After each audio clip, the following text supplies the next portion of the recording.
الحمد لله نحمده ونستعينه ونستغفره ونؤمن به ونتوكل عليه ونعوذ بالله من شرور أنفسنا ومن سيئات أعمالنا من يهده الله فلا مضل له ومن يضلله فلا هادي له ونشهد أن لا إله إلا الله وحده لا شريك له ونشهد أن سيدنا وسندنا وحبيبنا ومولانا محمدا عبده ورسوله صلى الله تعالى على خير خلقه وبارك وسلم تسليما كثيرا كثيرا. أما بعد فأعوذ بالله من الشيطان الرجيم. بسم الله الرحمن الرحيم.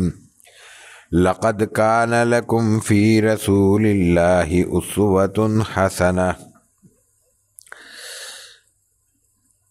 قال أبو عيسى محمد بن عيسى الترمذي حدثنا محمد بن بشار قال حدثنا أبو داود الطيالسي قال حدثنا همام عن قتادة قال قلت لأنس بن مالك رضي الله تعالى عنه وعنهم كيف كان نعل رسول الله صلى الله عليه وسلم؟ قال لهما قبالان.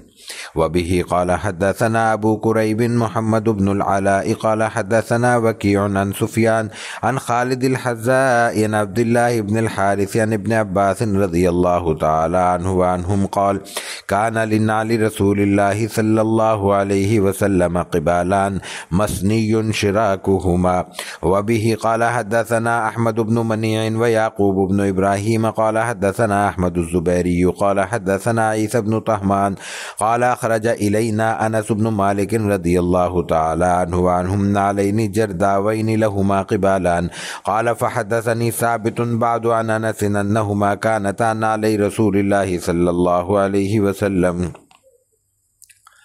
وبه قال حدثنا إسحاق بن موسى الأنصاري قال حدثنا معن قال حدثنا مالك قال حدثنا سعيد بن أبي سعيد المقبوري عن عبيد بن جريج أنه قال لابن عمر رضي الله تعالى عنه وعنهم رأيتك تلبس النعال السبتية قال إني رأيت رسول الله صلى الله عليه وسلم يلبس النعال التي ليس فيها شعر ويتوضأ فيها فأنا أحب أن ألبسهما.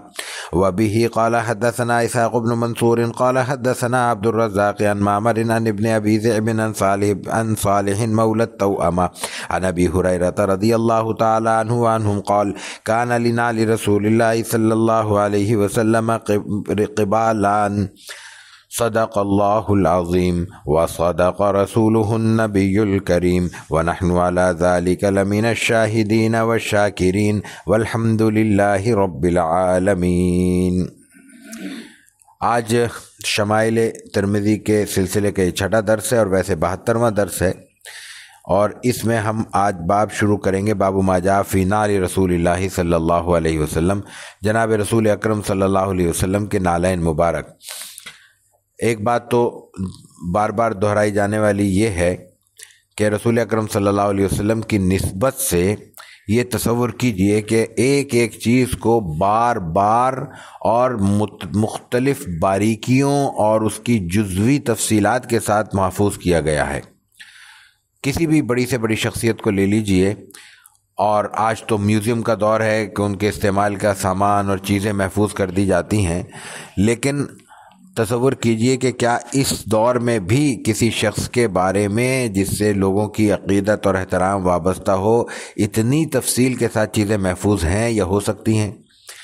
آپ علیہ الصلوۃ والتسلیم کے صرف نالین مبارک کو اگر دیکھیں تو اس پر اردو اور عربی میں باقاعدہ الگ سے کتابیں موجود ہیں، اور ان میں جو تفصیلات ہیں اس کا خلاصہ یہاں آج کے باب سے اندازہ ہو سکتا ہے کہ کتنی باریکی کے ساتھ ان تفصیلات کو ضبط کیا گیا ہے۔ تو جن صحابہ کرام نے آپ کے صرف چپل کو، جوتے کو محفوظ کیا ہو، اس کی شکل اور شباہت کو محفوظ کر کے امت تک پہنچایا ہو، کیا تصور کیا جا سکتا ہے کہ انہوں نے آپ علیہ الصلوۃ والتسلیم کے دوسرے افعال، دوسرے احکام، آپ کی شخصیت، آپ کے کردار اور اخلاق کی کتنی باریکیوں کو کتنی وضاحت کے ساتھ اور کتنے اہتمام کے ساتھ ضبط کیا ہوگا؟ یہ سیرت کا ایک معجزہ ہے، اس کے علاوہ اور کوئی لفظ اس کو نہیں دیا جا سکتا۔ پہلی روایت محمد ابن بشار سے ہے، وہ کہتے ہیں ابو داؤد طیالسی نے ہمیں نقل کیا، بیان کیا۔ ابو داؤد طیالسی بیان کرتے ہیں حمام سے، حمام قتادہ سے۔ قتادہ رضی اللہ تعالیٰ عنہ کہتے ہیں کہ قلت لانس ابن مالک، میں نے حضرت انس رضی اللہ تعالیٰ عنہ خادم الرسول صلی اللہ علیہ وسلم سے کہا کہ آپ کے جوتے کیسے تھے، چپل کیسے تھے؟ قال لہما قبالان، انہوں نے چپل کی کیفیت نہیں بیان کی، یہ کہا کہ اس میں 2 تسمے تھے۔ 2 تسمے کا مطلب پیر کو روکنے کے لیے چمڑے یا کوئی ڈوری کی کوئی 2 چیزیں تھیں۔ بعض روایتوں میں یہ آتا ہے کہ ایک آپ پنجے کو روکتے تھے ایک سے، اور ایک میں انگوٹھا پھنساتے تھے، جیسے وہ انگوٹھے والی چپل ہوتی ہے، اس ٹائپ کی کوئی کیفیت ہے۔ تو عام طور پہ جو نقشہ، سادہ نقشہ جو بیان ہوتا ہے وہ قریب قریب اسی شکل کا ہے کہ ایک سیدھا سادہ چمڑا ہوتا تھا، اس میں کوئی ڈوریاں باندھ دی جاتی تھی جس سے پیر اس میں پھنس جاتا تھا۔ یہ ایک عام سی شکل تھی سادگی کے ساتھ۔ دوسری روایت ہے، اچھا اس میں ایک بات اور ذہن میں رہنی چاہیے کہ یہ آپ علیہ الصلوۃ والتسلیم کے اس وقت کی ضرورت کی تکمیل کے لیے جو شکل موجود تھی اس کا بیان ہے۔ چپل ہوں، کپڑے ہوں، یا انسانی استعمال کی دوسری چیزیں ہوں، گھر کا سامان ہو، خود گھر بار ہو، یہ انسانی ضرورت کی چیز ہے، اور انسانی ضرورت شریعت کے دائرے سے شریعت سے مراد حلال کی کمائی سے، حلال طریقے سے، صرف اپنی ضرورت پوری کرنے کے لیے، اور اس میں سادگی کے خلاف کوئی بہت زیادہ اہتمام نہ ہو، اور کسی اور کو جتانا نہ ہو، دکھانا نہ ہو، نمائش مقصود نہ ہو، تو ان سارے شرعی تقاضے، اور کسی کا حق نہ مارا جائے، اس کے نتیجے میں کوئی اور فرض ادا ہونے سے نہ رہ جائے، کوئی اور ضرورت کی تکمیل اس پہ موقوف نہ ہو۔ مطلب گھر میں بیمار بیٹھے ہوئے ہوں، ہم جناب پردوں میں پیسے خرچ کر رہے ہوں، ہم اپنے فرنیچر تبدیل کر رہے ہوں، قالین بدل رہے ہوں، تو یہ تو ایک ضرورت کو نظر انداز کر کے اپنی خواہش کو پورا کرنا ہے، لیکن اس کے ساتھ یہ تمام تقاضے پورے کرتے ہوئے اپنی گنجائش کے ساتھ انسان اپنی خواہشات کو اس طرح پورا کرتا ہے کہ اس کو تسکین ہوتی ہے، اس کو اچھا لگتا ہے کہ میرے گھر میں رنگ اچھا ہوا ہے، میرے گھر میں فرنیچر اچھا پڑا ہوا ہے، میرے گھر میں کارپیٹ اچھا بچھا ہوا ہے، تو اس میں کوئی شرعاً قباحت نہیں ہے۔ لیکن یہ معاملہ صرف ان چیزوں میں ہے جن کا تعلق انسانی ضرورت سے ہے، جو جہاں براہ راست شرعی تقاضے وابستہ ہو جائیں اور حکم موجود ہو، تو اس میں پھر انسان کو اپنی خواہش کو پیچھے کرنا ہی شریعت کا تقاضا ٹھہرتا ہے۔ شریعت پھر یہی کہتی ہے کہ پہلے شریعت ہے پھر آپ کی خواہش ہے۔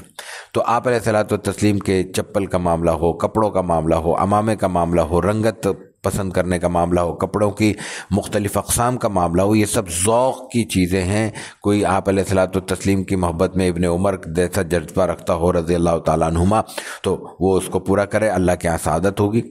کوئی مطلب کسی نے یہ روایت سنی کہ آپ سفید کپڑا زیادہ پسند کرتے تھے اور وہ ساری زندگی سفید کپڑا پہنتا ہے، یہ سعادت کی بات ہے، اس کو کوئی دوسرا لفظ نہیں دیا جا سکتا۔ لیکن اس کے برعکس کوئی اور رنگ استعمال کیا جا رہا ہے تو اس کو یہ کہا جائے کہ ممنوع ہے، یہ درست نہیں ہوگا۔ کوئی اور چپل پہنتے ہیں، آج ہم 10 طرح کے جوتے استعمال کرتے ہیں، عہد نبوی میں تو نہیں تھے، تو یہ شریعت کے خلاف نہیں ہوں گے، یہ کوئی گناہ شمار نہیں ہوں گے، یہ ایسی بات نہیں ہوگی جس پہ لوگوں کو منع کیا جائے یا توجہ دلائی جا سکے۔ تو دوسری روایت ہے ابو قریب محمد بن علا، امام ترمذی کے استاد ہیں، ان کے استاد وکی ہیں، وہ سفیان سے نقل کرتے ہیں، سفیان خالد الحذا سے، وہ عبداللہ ابن الحارث سے، عبداللہ ابن حارث ابن عباس رضی اللہ عنہما سے۔ قال، وہ کہتے ہیں کان علی رسول اللہ صلی اللہ علیہ وسلم قبالان، آپ کے جوتے میں، نالین مبارک میں 2 تسمے تھے جو دوہرے تھے۔ تسمہ سنگل بھی ہوتا ہے، بعض اوقات دوہرا بھی ہوتا ہے، تو وہ ایک ڈوری نہیں بندھی ہوئی تھی، ڈبل بندھی ہوئی تھی، تو اس کو کہتے ہیں کہ مسنی شراکہما، وہ تسمے دوہرے تھے۔ تیسری روایت امام بخاری کے، امام ترمذی کے استاد احمد ابن منی سے ہے، وہ اور یعقوب بن ابراہیم سے، 2 استاد ہیں امام بخاری، امام ترمذی کے، اور وہ دونوں پھر ایک استاد احمد الزبیری سے نقل کرتے ہیں۔ احمد الزبیری کہتے ہیں کہ عیسیٰ بن طہمان نے ہمیں بیان کیا کہ اخرج الینا، وہ ایک واقعہ بیان کر رہے ہیں کہ ہمارے سامنے ہم بیٹھے ہوئے تھے، مجمع تھا، لوگ موجود تھے، تو حضرت انس رضی اللہ تعالیٰ عنہ ہمارے سامنے آپ کے 2 چپل لے کر آئے جو جرداوین تھے۔ جرداوین کا مطلب ان پہ بال نہیں تھے، چمڑا ایسا تھا جس پہ بال نہیں تھے، جیسے عام چپڑوں کے چپل ہوتے ہیں بال نہیں ہوتے، بعض خصے اسے ایسے استعمال ہوتے ہیں، بڑے ریئر اس سے نظر آتے ہیں جن پہ بال ہوتے ہیں۔ تو جرداوین کا مطلب ان پہ بال نہیں تھے، قبالان ان کے 2 تسمے تھے۔ اور پھر فرمایا فحدثنی ثابت بعد انس، ثابت جو راوی ہیں وہ بیان کر رہے ہیں، وہ نہیں، ثابت وہاں نشست میں موجود ہیں، عیسیٰ بن تحمان کہتے ہیں کہ جب حضرت انس نے وہ ہمیں دکھائے اور واپس چلے گئے تو حضرت ثابت وہاں موجود تھے، انہوں نے کہا کہ حضرت انس کے جانے کے بعد کہ کانتا نعلی رسول اللہ صلی اللہ علیہ وسلم، یہ جو حضرت انس دکھانے لائے تھے یہ حضور کے چپل تھے۔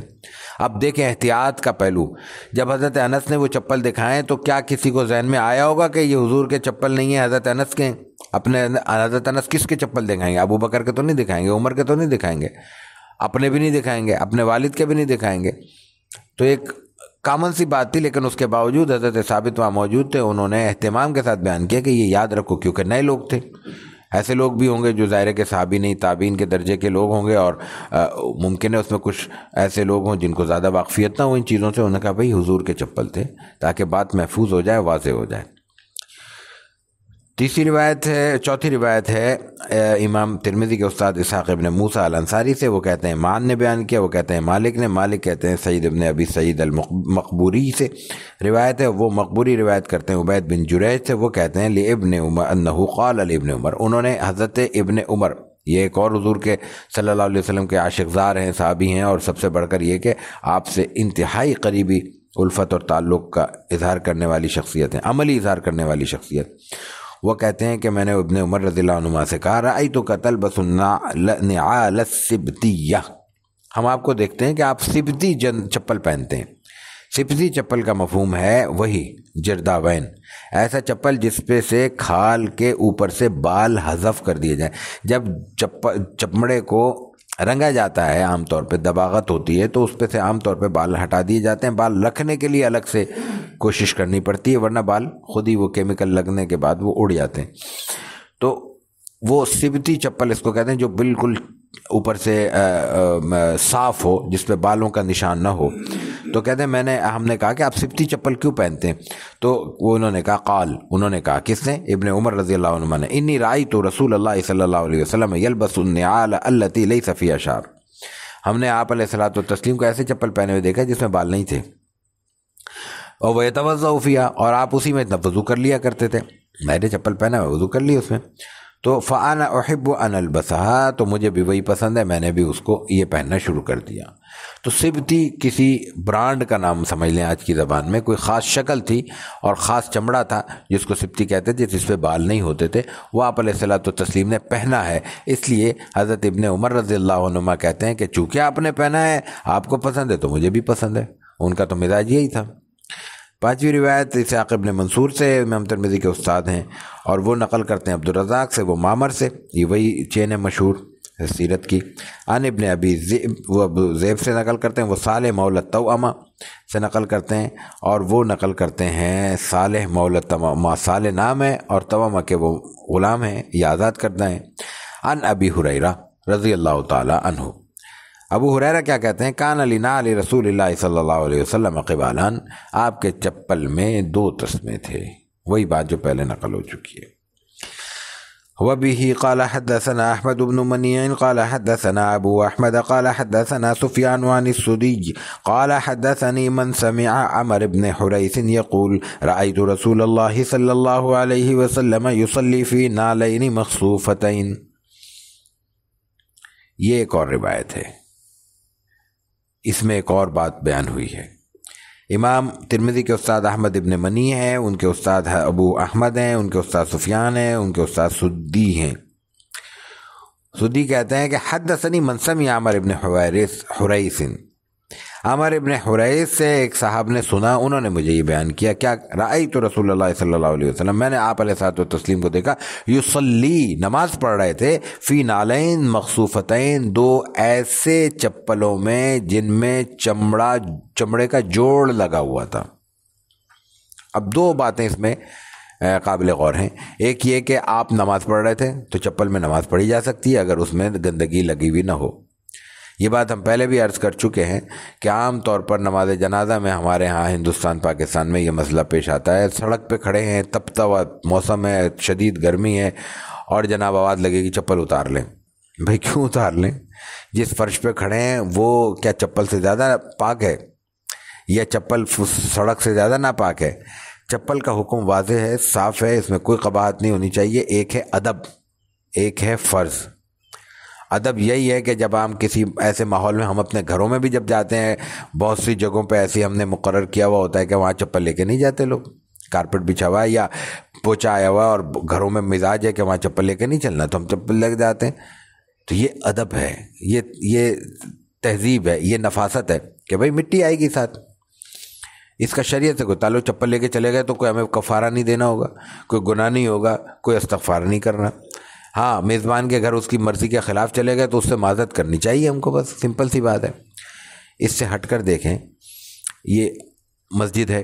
مسجد کا تقاضا اس سے بلند ہے، ہمارے گھر سے زیادہ مقدس ہے وہ. ہم جب اپنے گھروں میں احتیاط اور احترام کے پہلو پیش نظر رکھتے ہیں تو مسجد میں اس سے زیادہ رکھنا چاہیے. لیکن یہ فرض ہے، فرض نہیں ہے. فرض کیا ہے؟ چپل میں نماز اس وقت نہیں ہوگی جب چپل میں آلودگی کا یقین ہو. یاد رکھنے کی بات ہے، یقین ہو، شک سے نہیں ہوتا. شک تو ویسے ہی رہے گا، پتہ نہیں ہم بیت الخلا گئے تو ہو سکتا ہے گندگی لگ گئی ہو، یہ شک ہے. اور شک کو یقین کے مقابلے میں نہیں رکھا جا سکتا. شک سے یقین زائل نہیں ہوتا، دور نہیں کیا جا سکتا، یقین اپنی جگہ موجود رہے گا. تو جیسے یہ شک ہے ویسے ہی یہ اس کے برعکس یہ یقین ہے کہ ہم چپل بالکل سپاٹ ہے، ہم نے دیکھ لیا اس کے نیچے کوئی ایسی جگہ نہیں ہے جہاں گندگی رک سکے، یا جہاں کوئی خانہ بنا ہوا ہے رکنے کا تو وہاں کوئی گندگی موجود نہیں ہے، اور ہم رگڑ کھاتے ہوئے چپل کو ظاہر سڑک سے ہوتے ہوئے آ رہے ہیں تو ظاہر ہے کہ جو گندگی ہے وہ بھی دور ہو گئی، اس لیے اس پہ نماز پڑھی جا سکتی ہے. اور پھر نماز جنازہ میں تو ایک اور بات بھی ہے کہ چپل اتاریں اور چپل پہ ہی پیر رکھ لیں. تو چپل کے اندر پیر رکھیں یا چپل کے اوپر پیر رکھیں، شرعی طور پہ دونوں میں کوئی فرق نہیں ہے، چپل تو نیچے موجود ہے. تو یہ ایک خواہ کا تکلف ہے، کوئی کرتا ہے کر لے، سب کر رہے ہیں تو چلو ٹھیک ہے، دیکھا دیکھی کر لیں. کہ لوگوں سے اجنبی ہونا بھی اچھی بات نہیں ہے، لوگوں کو خواہ تردد میں مبتلا کرنا بھی کوئی بات نہیں ہے. لیکن شرعی حکم یہی ہے، زیادہ بہتر یہی ہوتا ہے کہ نماز ایسی جگہ پڑھی جائے جہاں پہ نماز کا ادائیگی کا سلیقہ ہو. لیکن نماز جنازہ کا معاملہ یہ ہے کہ نماز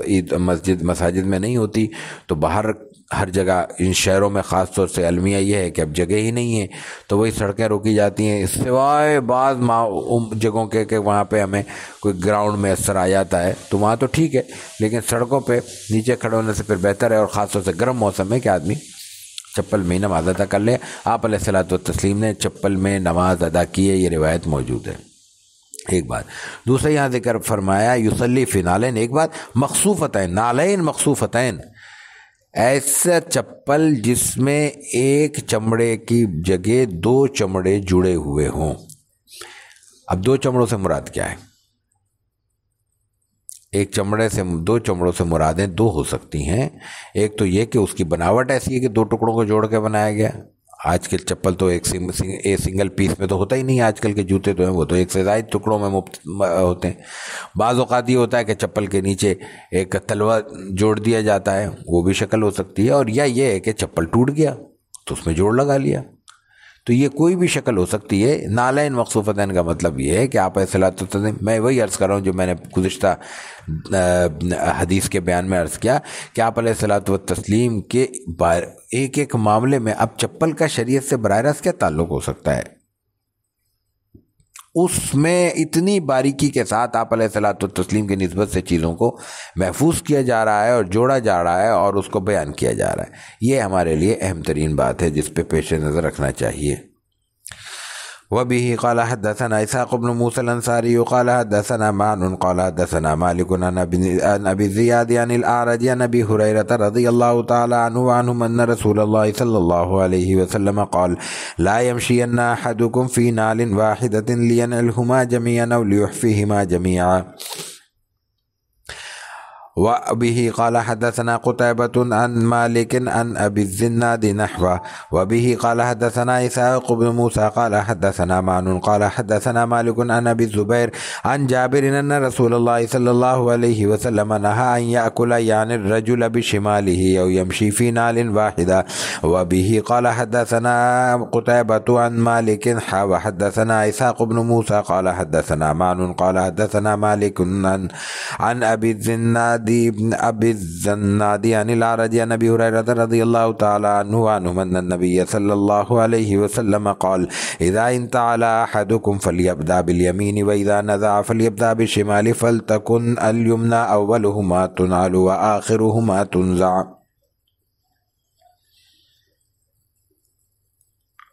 وبه قال حدثنا أبو موسى محمد بن المثنى قال حدثنا محمد بن جعفر قال حدثنا شعبة قال حدثنا أشعث هو ابن أبي الشعثاء عن أبيه عن مسروق عن عائشة رضي الله تعالى عنها وعنهما قالت كان رسول الله صلى الله عليه وسلم يحب التيمم ما استطاع في ترجله وتنعله وطهوره. وبه قال حدثنا محمد بن مرزوق أبو عبد الله قال حدثنا عبد الرحمن بن قيس أبو معاوية قال حدثنا هشام عن محمد عن أبي هريرة رضي الله تعالى عنه وعنهم قال كان لنا لرسول الله صلى الله عليه وسلم قبالان وأبي بكر وعمر رضي الله تعالى عنهما وأول من عقد عقدا واحدا عثمان رضي الله تعالى عنه. یہاں پہلی روایت جو ابھی ہم نے پڑھی اسحاق ابن موسیٰ سے ہے، یعنی امام ترمذی کے استاد اسحاق ابن موسیٰ الانصاری ہیں، وہ مان سے نقل کرتے ہیں، وہ امام مالک سے، امام مالک کے استاد ابو زناد ہیں، وہ عارج سے نقل کرتے ہیں، اور عارج ابو ہریرہ رضی اللہ تعالیٰ عنہ سے ان رسول اللہ صلی اللہ علیہ وسلم قال، یہاں آپ علیہ الصلوۃ والتسلیم کا ایک قول مبارک حکم بیان ہو رہا ہے، لا یمشین احدکم فی نعل واحدہ، ایک چپل میں تم میں کوئی نہ چلے، لینعلہما جمیعا او لیحفہما جمیعا، یا دونوں اتار دو یا دونوں پہن لو، دونوں پہن لو یا دونوں اتار دو۔ چپل ایک پیر میں ہو بدنما لگتا ہے، اور اگر تھوڑا سا اونچا نیچا بھی ہو، عام چپل نہ جوتا ہو تو پیر میں جھٹکا آنے کا بھی اندیشہ ہے، اور اگر انسان معمول بنا لے تو چال ہی ٹیڑھی ہو جائے گی۔ اور ان سب سے بڑھ کر اس میں نفاست کی بات ہے، سلیقے کی بات ہے، مطلب آدمی کو کیا لگے گا سامنے سے آتا ہوا ایک شخص ایک پہنا ہوا ایک نہیں، ویسے ہی کوئی نازک مزاج ہو تو اس کے سر میں درد ہو جائے، حساسیت کی بات ہوتی ہے، کچھ لوگوں کو احساس نہیں ہوتا، کچھ کو زیادہ ہوتا ہے۔ تو رسول اکرم صلی اللہ علیہ وسلم کے مزاج میں جو نفاست تھی اس کی روایتیں ذکر ہوتی ہیں، ایک آدھ روایت آگے شمائل میں بیان ہوگی، اس کی طرف اشارہ کریں گے انشاءاللہ۔ تو اس نفاست کو ذہن میں رکھیے، اندازہ کیجئے کہ آپ علیہ الصلوۃ والتسلیم نے یہ حکم کیوں فرمایا ہے۔ اس کا تعلق سلیقے سے، تہذیب سے ہے، لوگوں میں خوشنما نظر آنے سے، لوگوں کو بدنمائی سے محفوظ رکھنے سے۔ دوسری روایت ہے اسحاق ابن موسیٰ سے، وہ ان کے استاد وہی سند آتی ہے، مان ہے، مان وہی مالک ہے، مالک پھر ابو زبیر سے نقل کرتے ہیں، وہ جابر سے، ان نبی صلی اللہ علیہ وسلم نہا، یہ بھی روایت قولی ہے، نہ اپنے منع کیا کس چیز سے، کچھ چیزیں الگ ہیں، کچھ چیزیں یہاں سے متعلق ہیں، ایک جملہ، ان یاکل یعنی الرجل بشمالی، آدمی کو اس بات سے منع کیا ہے کہ وہ الٹے ہاتھ سے کھائے، یہ شریعت کا حکم ہے۔ ہم جو عام طور پہ بچوں کو تلقین کرتے ہیں سیدھے ہاتھ سے کھاؤ، اس کی وجہ یہی ہوتی ہے کہ یہ آپ علیہ الصلوۃ والتسلیم کا حکم ہے، ایک فرق کے ساتھ۔ بعض لوگ قدرتی طور پر الٹے ہوتے ہیں، ان کا الٹا ہاتھ زیادہ استعمال ہوتا ہے، بیٹنگ الٹے ہاتھ سے کرتے ہیں، بالنگ الٹے ہاتھ سے کرتے ہیں، اس میں ان کے ہاتھ کی جو گرپ ہے وہ لیفٹ کی زیادہ ہوتی ہے، رائٹ کی کم ہوتی ہے۔ ایسے شخص کو کھانا وغیرہ کھاتے ہوئے بالکل یہی تلقین ہونی چاہیے، بچپن سے عادت بن جاتی ہے کہ بھئی سیدھا ہاتھ استعمال کرے، لیکن وہ اگر الٹے ہاتھ سے لکھ رہا ہے کوئی حرج نہیں، لکھنے دیں۔ وہ اگر الٹے ہاتھ سے بیٹنگ کر رہا ہے یا اور کوئی ایسا کام گرپ والا کام الٹے ہاتھ سے کر رہا ہے تو اس میں کوئی مسئلہ نہیں ہے، کیونکہ وہ اس کی خلقی اور پیدائشی مسئلہ ہے، وہ اس کے اختیار میں نہیں ہے۔ یہ جو شریعت کے احکامات ہیں ان کا تعلق اختیار سے ہے۔ بعض لوگوں کو دیکھا کہ وہ بچوں پہ انتہائی زیادہ سختی کرتے ہیں، جبکہ پتہ چل چکا ہوتا ہے کہ یہ اس کا لیفٹ جو ہے الٹا ہاتھ زیادہ کام کر رہا ہے۔ تو اس میں نے عرض کیا کہ کھانے پینے کے معاملے میں احترام ہے، آپ علیہ الصلوۃ والتسلیم کا براہ راست حکم ہے، اس لیے یہ اس کا تقاضا کر دینا چاہیے، لیکن اس کو اتنا سختی سے نہیں کرنا چاہیے کہ وہ ہر وہ چیز جو الٹے ہاتھ سے کر رہا ہے اسے ترک کرا دی جائے، اور نتیجہ یہ ہو کہ چونکہ سیدھے ہاتھ میں گرفت نہیں ہے تو اس کے کام کی کوالٹی ہی ڈسٹرب ہو جائے، اس سے بچنا چاہیے۔ تو آپ علیہ الصلوۃ والتسلیم نے فرمایا کہ حضرت جابر نے فرمایا کہ آپ علیہ الصلوۃ والتسلیم نے نہا ان یاکل الرجل بشمالہ، آدمی کو منع کیا ہے کہ وہ یاکل یعنی الرجل کہ وہ شمالی، یہاں آدمی انسان کو منع کیا ہے کہ وہ الٹے ہاتھ سے کھائے، او یمشی فی نال واحدہ یا ایک چپل میں چلے، یا آپ نے منع کیا ہے تو دونوں چپل پہن کے چلنا چاہیے۔ تیسری روایت اس ضمن میں جو ابھی عرض کی وہ امام ترمذی کے استاد ہیں استاد ہیں قتیبہ جو حضرت امام مالک سے نقل کرتے ہیں، وہاں سے سند تبدیل ہو جاتی ہے۔ دوسرے استاد ہیں اسحاق ابن موسیٰ، وہ معان سے، وہ مالک سے نقل کرتے ہیں، یعنی حضرت مالک تک امام مالک تک پہنچنے کی دو طریقے ہیں، اس کو تحویل کہتے ہیں۔ اسی کے لیے جب حدیث کی سند بیان کی جائے پڑھتے ہوئے تو ہا درمیان میں آتا ہے، تو یہ تکنیکی اعتبار سے پھر یہ حدیث دو شمار ہوگی۔ تو حضرت مالک ابو زناد سے نقل کرتے ہیں، وارث سے وہ ابو ہریرہ رضی اللہ تعالیٰ عنہ سے کہ ان نبی صلی اللہ علیہ وسلم کان اذا انتعل احدکم فلیبدأ بالیمین، یہ بھی حدیث قولی ہے۔ آپ نے فرمایا کہ جب کوئی چپل پہنے تو وہ سیدھے ہاتھ سے پہنے، چپل جوتا جو بھی۔ وَإِذَا نَزَعَ فَلْيَبْدَأْ بِالشِّمَالِ، جب اتارے تو الٹے طرف سے اتارے، اس لیے کہ فَلْتَكُنْ الْيُمْنَى أَوَّلُ مَا تُنَعَلُ وَآخِرُ مَا تُنزَعُ، چپل میں دائیں جانب پہننے میں پہلے ہونی چاہیے، اتارنے میں آخری۔ یہ آپ نے ایک ادب بیان کیا ہے، اس پہ عمل ہونا چاہیے، برکت بھی ہے اور سنت کا ثواب بھی ہے، حکم بھی ہے آپ علیہ الصلوۃ والتسلیم کا۔ اور یہ چپل کا معاملہ نہیں، ہر چیز میں یہی معاملہ، اتارنے اور چڑھانے، کپڑے پہنتے ہوئے بھی یہی احتیاط کرنی چاہیے۔ چوتھی روایت ہے امام ترمذی کے استاد ابو موسیٰ محمد المثنی سے، وہ نقل کرتے ہیں محمد بن جعفر سے، ان کے استاد شعبہ ہیں، وہ کہتے ہیں اشعث یعنی ابو شعثا سے نقل کرتے ہیں، ابو شعثا اپنے والد شعثا سے نقل کرتے ہیں، وہ مسروق سے، مسروق حضرت عائشہ صدیقہ رضی اللہ تعالی عنہا سے، قالت وہ کہتی ہیں اب عمل آ رہا ہے۔ یہ میں نے اہتمام سے 3 روایتوں میں کہا کہ حضور صلی اللہ علیہ وسلم کا حکم ہے، یہ قولی حدیث ہے، اب عملی حدیث آ رہی ہے، فعلی حدیث۔ کانا رسول اللہ صلی اللہ علیہ وسلم، اور حدیث کے ساتھ جب لفظ کانا استعمال ہوتا ہے عربی میں تو اس کا مطلب ہوتا ہے یہ ایک بار نہیں کیا آپ نے، یہ آپ کا عمل تھا، یہ آپ کا مزاج تھا، آپ ہمیشہ یا اکثر یوں ہی کیا کرتے تھے۔ کیا کرتے تھے؟ کانا رسول اللہ صلی اللہ علیہ وسلم یحب التیمن ما استطاع، جتنی حیثیت اور طاقت ہوتی اس کے مطابق ہر اچھا کام دائیں جانب سے شروع کرتے تھے، فی ترجل ہی، بالوں میں کنگھی کرنی ہو، تناول ہی، چپل پہننے ہو، جوتے پہننے ہو، وہ طہور ہی، پاکی اختیار کرنی ہو، وضو کرنا ہے پہلے دائیں ہاتھ دھوئیں گے، غسل کرنا ہے پہلے دائیں جانب پانی ڈالیں گے، چپل پہنا ہے پہلے دائیں پہنیں گے، اور کنگھی کرنی ہے تو پہلے دائیں جانب سے شروع کریں گے۔ یہ آپ علیہ الصلوۃ والتسلیم کا مزاج تھا۔ اور آخری روایت اس باب کی ہے امام ترمذی کے استاد محمد بن مسروق ابو عبداللہ سے، وہ ان کے استاد عبد الرحمن ابن قیس ہیں، ان کے استاد ہشام ہیں، ہشام محمد سے نقل کرتے ہیں، وہ ابو ہریرہ رضی اللہ تعالیٰ عنہ سے۔ یہ بھی فعلی حدیث ہے۔ کانا لنعل رسول اللہ صلی اللہ علیہ وسلم قبالان، وہی پرانی بات ہے لیکن اضافہ آگے ہے اس میں کہ حضرت رسول اکرم صلی اللہ علیہ وسلم کے چپل نالین مبارک میں 2 تسمے تھے، وہ ابی بکر و عمر رضی اللہ عنہما، اور ابو بکر اور عمر رضی اللہ عنہما کے چپل میں بھی 2 ہی تسمے تھے، وہ اول من عقد عقدا واحدا عثمان رضی اللہ تعالیٰ عنہ، پہلی بار جو ایک تسمے والا چپل بنایا ہے وہ حضرت عثمان رضی اللہ تعالیٰ عنہ نے بنایا۔ اس پہ کئی پہلو پیش نظر رہنے چاہیے۔ ایک تو یہ حضرت عثمان نے نیا کام کیا، مطلب چپل میں ان کا ایکسپیریمنٹ تھا۔ حضرت عثمان غنی رضی اللہ تعالیٰ عنہ ایک متمول شخصیت ہے، مالدار شخصیت ہے، اور سخاوت میں، غنا میں ان کا نام ہی عثمان غنی لقب پڑا ہے، تو اس کی تو کوئی مثال نہیں دی جا سکتی۔ تو پہننے اوڑھنے کی، کھانے پینے کی، رہن سہن کی چیزوں میں نیا طریقہ، نیا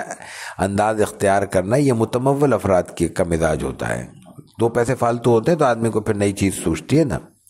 تو ایک تو یہ ممکن ہو سکتا ہے کہ جو عام مزاج چل رہا تھا اس سے ہٹ کر کوئی نئی چیز حضرت عثمان غنی رضی اللہ تعالیٰ عنہ نے کی، ٹھیک ہے۔ دوسری بات یہ کہ حضرت ابو بکر، حضرت عمر، اس سے پہلے خود رسول اکرم صلی اللہ علیہ وسلم کا چپل الگ ہے، آپ نے اس میں 2 تسموں سے ایک کر دیا۔ یہی بتانا مقصود تھا کہ یہ جو چپل ہیں، انسانی معاملات ہیں پہننے اوڑھنے کے، یہ تمام چیزیں انسانی ضرورت سے تعلق رکھتی ہیں۔ ضرورت کا تعلق تمدن سے بھی ہوتا ہے۔ انسان کا تمدن اور انسان کی تہذیب مسلسل آگے بڑھتی ہے، اس میں نئے نئے تقاضے اور نئے نئی شکلیں پیدا ہوتی رہیں گی۔ اور اس زمانے کا آج ہم کھانا نہیں کھا رہے تو اس زمانے کا لباس کہاں سے پہنیں گے؟ اس زمانے کا لباس نہیں پہن رہے تو اس زمانے کے چپل اور جوتے کہاں سے لائیں گے؟ تو یہ چیزیں آگے بڑھیں گی۔ اس لیے ایسا نہ ہو کہ لوگ صرف چپل کے تسمے کو پکڑ کے بیٹھ جائیں کہ یہی شریعت ہے اور یہی حکم ہے، اور چونکہ آپ علیہ الصلوۃ والتسلیم نے یہ کیا ہے تو اب اس کے علاوہ اور کچھ نہیں ہو سکتا۔ اور آپ تصور کریں کہ اگر ایسا ہو جاتا تو آج کتنی مشکلات پیش ہوتی۔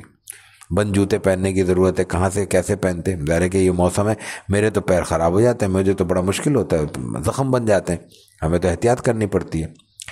تو کیا کرتے؟ 2 تسموں کا چپل پہن کے۔ پہاڑی علاقوں والے، سرد علاقوں والے کیا کرتے اس معاملے میں؟ اچھا، بعض لوگوں کو انگوٹھے میں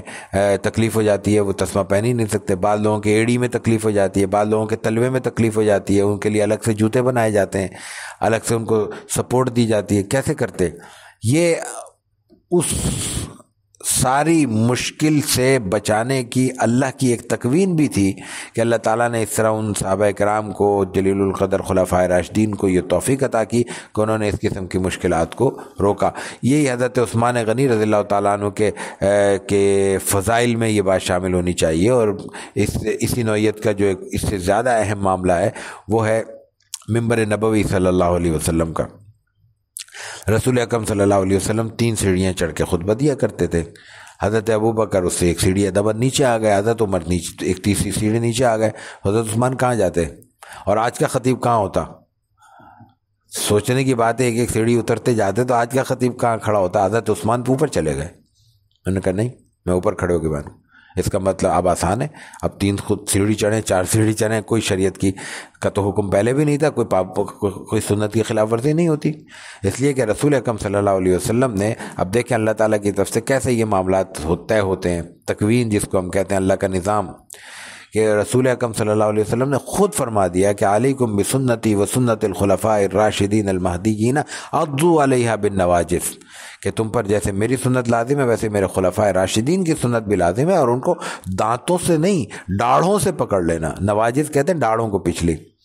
یعنی ڈاڑھ سے جو گرپ آتی ہے وہ سامنے والے دانتوں سے گرپ نہیں آتی، اسی لیے چبانے کے لیے پیچھے کے دانت استعمال کیے جاتے ہیں، ڈاڑھیں استعمال۔ تو آپ نے کہا کہ عضوا علیہ، یہ عربی کا محاورہ ہے، عضوا علیہ بالنواجذ، نواجذ سے اس کو تھام لو، پکڑ لو اس کو سختی کے ساتھ۔ تو یہ ان چیزوں میں بھی شامل ہو سکتی ہے بات۔ بارکیف تو حضرت عثمان غنی رضی اللہ تعالیٰ عنہ سے پھر 1 تسمہ، یعنی اس کے بعد پھر مزید شکلیں تبدیل ہونا شروع ہو گئی۔ یہ اب تک کا بیان تھا نالین مبارک کا۔ آگے باب آ رہا ہے آپ کی مہر کا۔ باب ما جاء في ذکر خاتم رسول اللہ صلی اللہ علیہ وسلم وبه قال حدثنا قتيبة بن سعيد وغير واحد عن عبد الله بن وهب عن يونس عن ابن شهاب عن انس بن مالك رضي الله تعالى عنه وعنهم قال كان خاتم النبي صلی اللہ علیہ وسلم من ورق وكان فصه حبشيا۔ یہ باب ہے خاتم کا۔ خاتم کہتے ہیں مہر کو۔ آپ علیہ الصلوۃ والتسلیم خاتم النبیین بھی ہیں اور خاتم النبیین بھی ہیں، بلکہ قرآن کریم میں جہاں پہ یہ ذکر ہے آپ کے خاتم النبیین ہونے کا، وہاں پہ دونوں قراتیں ہیں، خاتم مہر، خاتم اختتام کرنے والی شخصیت۔ تو آپ علیہ الصلوۃ والتسلیم دونوں ہیں، آپ پہ اختتام بھی ہوا اور آپ نے مہر بھی لگا دی، نبوت کی آخری اینڈ ہو گیا نا جب چیز بند ہو گئی، سیل۔ آپ علیہ الصلوۃ والتسلیم کے خاتم سے یہاں مراد آپ کی مہر ہے، مہر نبوت نہیں، آپ کی وہ مہر جو آپ آفیشلی کاغذات میں، خطوط میں، معاہدات میں لگایا کرتے تھے۔ تو روایت میں ہے قتیبہ، حضرت قتیبہ جہاں صرف ذکر آتا ہے اس سے بھی مراد حضرت قتیبہ ابن سعید ہوتے ہیں، بڑے محدث ہیں، حضرت امام ترمذی کے استاد ہیں۔ وغیر واحد، امام ترمذی کہتے ہیں یہ صرف قتیبہ نے نقل کی، یہ روایت بہت ہے اور بہت سارے اساتذہ نے نقل کی ہے، میں صرف ایک بڑے استاد کا نام لے رہا ہوں، اور ان سب نے کس سے نقل کیا؟ عبداللہ ابن وہب سے، عبداللہ ابن وہب نے یونس سے، یونس نے ابن شہاب سے، ابن شہاب زہری، اور انہوں نے حضرت انس ابن مالک سے۔ انس ابن مالک کیا کہتے ہیں رضی اللہ تعالیٰ عنہ، کانا خاتم النبی صلی اللہ علیہ وسلم من ورق، یہ عربی میں لفظ ورق بھی آتا ہے ورق بھی آتا ہے، را پہ زبر بھی ہے زیر بھی ہے۔ ورق جو ہوتا ہے وہ پتے کو کہتے ہیں، پتلی چیز کو بھی کہہ دیتے ہیں اس کے سے، اور ورق کہتے ہیں چاندی کو۔ وکانا فصہ حبشین، اور اس کا نگینہ حبشی تھا۔ اذان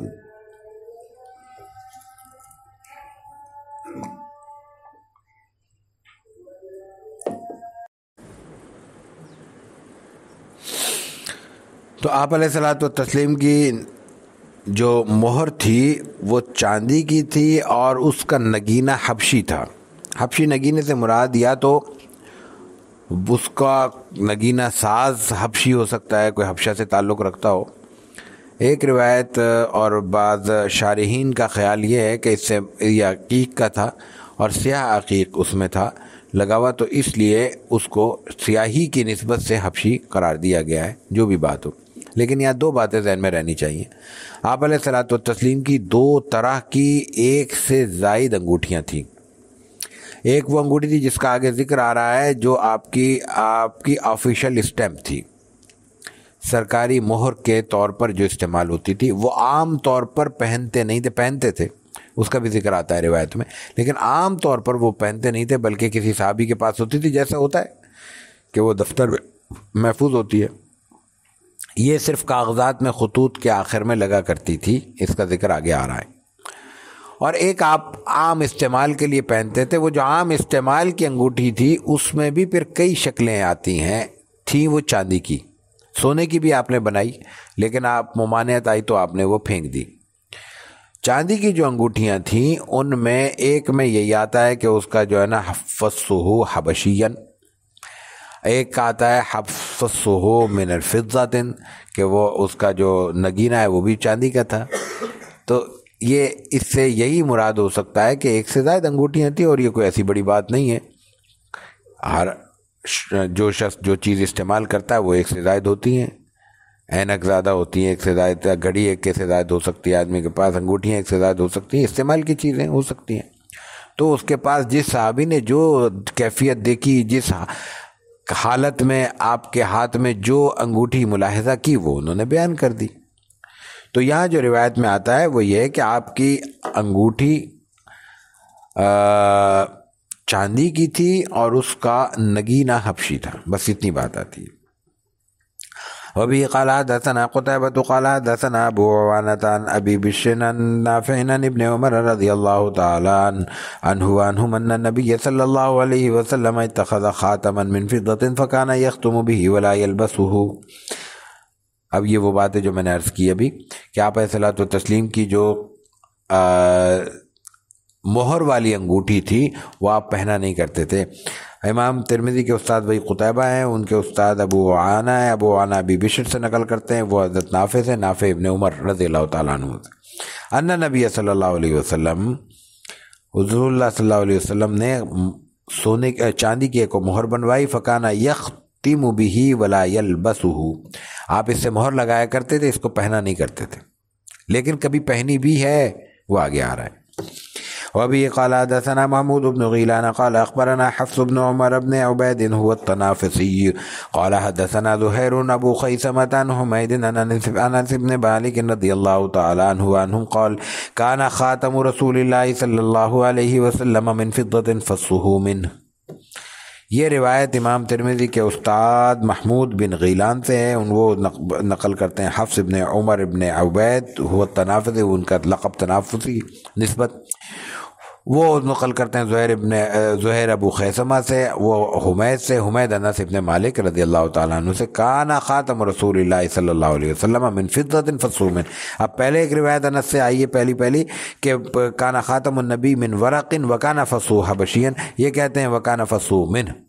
تو یہ ممکن نہیں ہے کہ ایک روایت کے لیے ایک آدمی بیان کر رہا ہو، بلکہ دو الگ الگ انگوٹھیوں کی بات ہو رہی ہے، کہ حضرت انس کہتے ہیں کہ آپ علیہ الصلوۃ والتسلیم کی مہر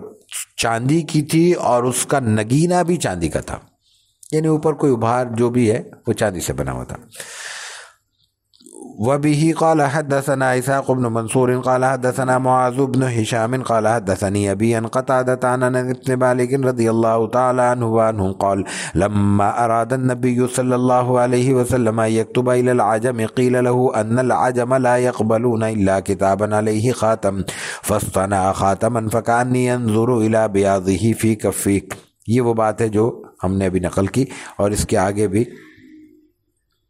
دو روایتیں اسی کے متصل پڑھ لیتے ہیں، پھر اکٹھے ترجمہ کریں گے۔ وبه قال حدثنا محمد بن يحيى قال حدثنا محمد بن عبد الله الانصاري قال حدثني ابي عن ثمامة عن انس بن مالك رضي الله تعالى عنه وعنهم قال كان نقش خاتم النبي صلى الله عليه وسلم محمد سطر ورسول سطر والله سطر۔ وبه قال حدثنا نصر بن علي الجهضمي ابو عمرو قال انبانا نوح بن قيس عن خالد بن قيس عن قتادة عن انس بن مالك رضي الله تعالى عنه وعنهم ان النبي صلى الله عليه وسلم كتب الى كسرى وقيصر والنجاشي فقيل له انهم لا يقبلون كتابا الا بخاتم فصاغ رسول الله صلى الله عليه وسلم خاتما حلقته فضة ونقش فيه محمد رسول الله۔ یہاں پہلی روایت میں وہ بات آ رہی ہے جس کا تعلق آپ کی دفتری ضرورت سے ہے۔ امام ترمذی کے استاد اسحاق بن منصور ہیں، وہ نقل کرتے ہیں اپنے استاد معاذ بن ہشام سے، معاذ کے استاد ہیں ان کے والد ابن ہشام، ہشام نقل کرتے ہیں قتادہ سے، قتادہ نقل کرتے ہیں انس بن مالک رضی اللہ تعالیٰ عنہ سے۔ قال وہ کہتے ہیں کہ جب آپ علیہ الصلوۃ والتسلیم نے عجم کے بادشاہوں کی طرف خطوط لکھنے کا ارادہ کیا تو انہیں آپ کو کہا گیا، بتایا گیا، صحابہ نے عرض کیا کہ عجمی بادشاہ یہ خطوط اس وقت تک قبول نہیں کرتے، ان کو نظر انداز کر دیتے ہیں جب تک ان پر مہر نہ ہو۔ تو پھر آپ علیہ الصلوۃ والتسلیم نے مہر بنوائی، اور وہ کہتے ہیں حضرت انس کہتے ہیں کہ کأنی انظر الی بیاضہ فی کفہ۔ اب دیکھیں جس وقت وہ بات کر رہے ہیں اس وقت وہ مہر موجود نہیں ہے، مہر کا کیا ہوا وہ آگے ذکر آ رہا ہے، تو وہ اپنا تصور پیش کر رہے ہیں کہ وہ حضور نے اس وقت ایک مہر بنوائی، یہ درس ہو رہا ہے نا، بیان کر رہے ہیں لوگوں میں، تو میں اس وقت بھی دیکھ رہا ہوں کہ وہ مہر کی چمک مجھے نظر آ رہی ہے، یعنی خیال ان کا ادھر، وہ خیالوں میں وہاں پہنچ گیا عہد نبوی میں، اور کہنے لگے میں حضور کو دیکھ رہا ہوں، آپ کے ہاتھوں کو دیکھ رہا ہوں، ہاتھ میں موجود انگوٹھی کو دیکھ رہا ہوں، اور اس کی انگوٹھی کی چمک مجھے نظر آ رہی ہے فی کفی، آپ کی ہتھیلی میں۔ انگوٹھی کی چمک ہتھیلی میں کیوں نظر آ رہی ہے؟ انگوٹھی تو یہاں پہ، یہاں ہوگی، ہتھیلی میں کیوں؟ اس لیے کہ آپ نگینہ یا انگوٹھی کا جو منہ تھا وہ اندر رکھتے تھے، اس لیے اندر نظر آ رہی ہے، یہ تصور بیان ہوا ہے۔ دوسری روایت میں واضح ہے کہ امام ترمذی کے استاد محمد بن یحییٰ کہتے ہیں کہ محمد بن عبداللہ الانصاری نے ہمیں نقل کیا، انہوں نے اپنے والد عبداللہ انصاری سے یہ روایت سنی، انہوں نے حضرت ثمامہ سے، اور ثمامہ نے حضرت انس بن مالک رضی اللہ تعالیٰ عنہ سے، قال کان نقش خاتم النبی صلی اللہ علیہ وسلم محمد سطر ورسول سطر واللہ سطر، کہ رسول اکرم صلی اللہ علیہ وسلم کی یہ جو مہر تھی، ظاہر ہے کہ اس مہر میں تو نگینے ہیں، اس مہر میں نگینے کی جگہ آپ کا اس میں گرامی ہے، تو وہ کیا ہے؟ محمد رسول اللہ، اور وہ اس طرح لکھا ہوا ہے، ایک سطر میں پہلے محمد، پھر درمیانی سطر میں رسول، اور پھر سب سے اوپر اللہ، اللہ کو اوپر رکھا ہے آپ نے، اور اپنا نام آخر میں رکھا ہے ادب۔ یہ جو عام طور پر نقش آتا ہے اس میں دو طرح کی شکلیں ہیں، ایک وہ ہے جو آرٹسٹ نے بنایا ہوا ہے، اور ایک وہ ہے جو بہت ذرا رف سا آتا ہے، اس کی پرنٹ بھی واضح نہیں ہوتا اور تھوڑا سا مدھم ہوتا ہے، وہ اصل نقش ہے آپ کی مہر مبارک کا، کیونکہ آپ علیہ الصلوۃ والتسلیم نے یہ مہر بنوائی تھی، جیسا کہ عرض کیا گیا، رسول اکرم صلی اللہ علیہ وسلم کے ان خطوط کے لیے جو آپ نے مختلف بادشاہوں کو بھیجے، ان بادشاہوں کو جو خطوط بھیجے گئے ان میں 6 خطوط اصل شکل میں موجود ہیں یا ان کا عکس موجود ہے، ان تمام عکسوں میں یہ مہر ایک ہی طرح کی موجود ہے، جو خود اس بات کی دلیل ہے کہ یہ ایک ہی یہ خطوط اصلی ہیں، وہاں سے لوگوں نے اٹھایا ہے، وہ ہے مہر نبوت اصل میں، یعنی مہر نبوت سے مراد آپ علیہ الصلوۃ والتسلیم کی مہر جو آفیشیل اسٹیمپ تھی جو آپ استعمال کیا کرتے تھے۔ اس پہ آگے چل کے بات کرتے ہیں تھوڑی سی۔ اور پھر آگے والی روایت ہے امام ترمذی کے استاد نصر بن علی الجہضمی سے، وہ کہتے ہیں کہ ہمیں نوح بن ابن قیس نے خبر دی ہے، وہ خالد بن قیس سے نقل کرتے ہیں، وہ حضرت قتادہ سے، قتادہ حضرت انس بن مالک رضی اللہ تعالیٰ عنہ سے۔ یہاں اصل وضاحت ہے، 6 ہجری میں رسول اکرم صلی اللہ علیہ وسلم نے مختلف بادشاہوں کو خطوط روانہ کرنے شروع کیے، پھر یہ سلسلہ بعد میں بھی جاری رہا، اگرچہ کہ اس سے پہلے بھی آپ خطوط لکھ چکے تھے، اس لیے کہ ہجرت حبشہ تو مکی عہد میں ہوئی ہے، یہ تو 6 ہجری کی بات ہو رہی ہے، ہجرت کے 6 سال کی۔ تو اس وقت جب آپ نے حبشہ کے لیے صحابہ کرام کو روانہ کیا تھا تو نجاشی کے نام خط دیا تھا، اور اس کی خط کا جواب بھی آیا تھا، پھر خط کتابت ہوئی تھی، یہ اس سے پہلے کی تھی۔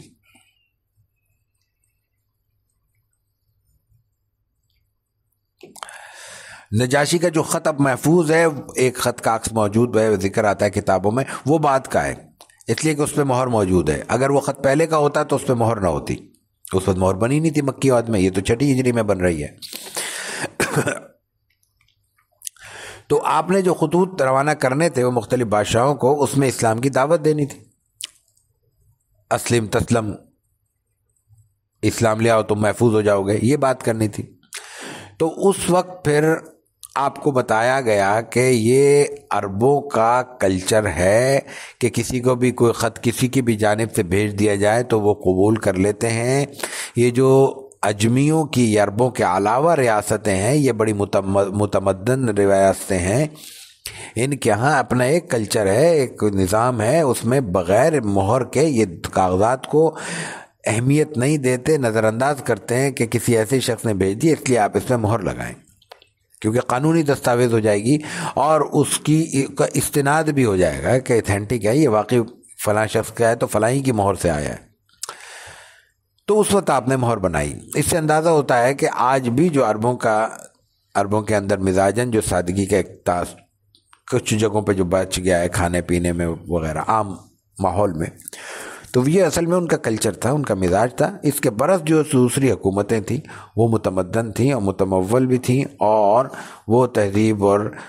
رکھ رکھاؤ میں عربوں سے آگے تھیں۔ ظاہر ہے کہ یہ کوئی بذات خود خوبی بھی نہیں ہے، خامی بھی نہیں ہے، ان کا اچھا استعمال ہوگا تو اچھی بات ہے، اور اگر انہی میں علتوں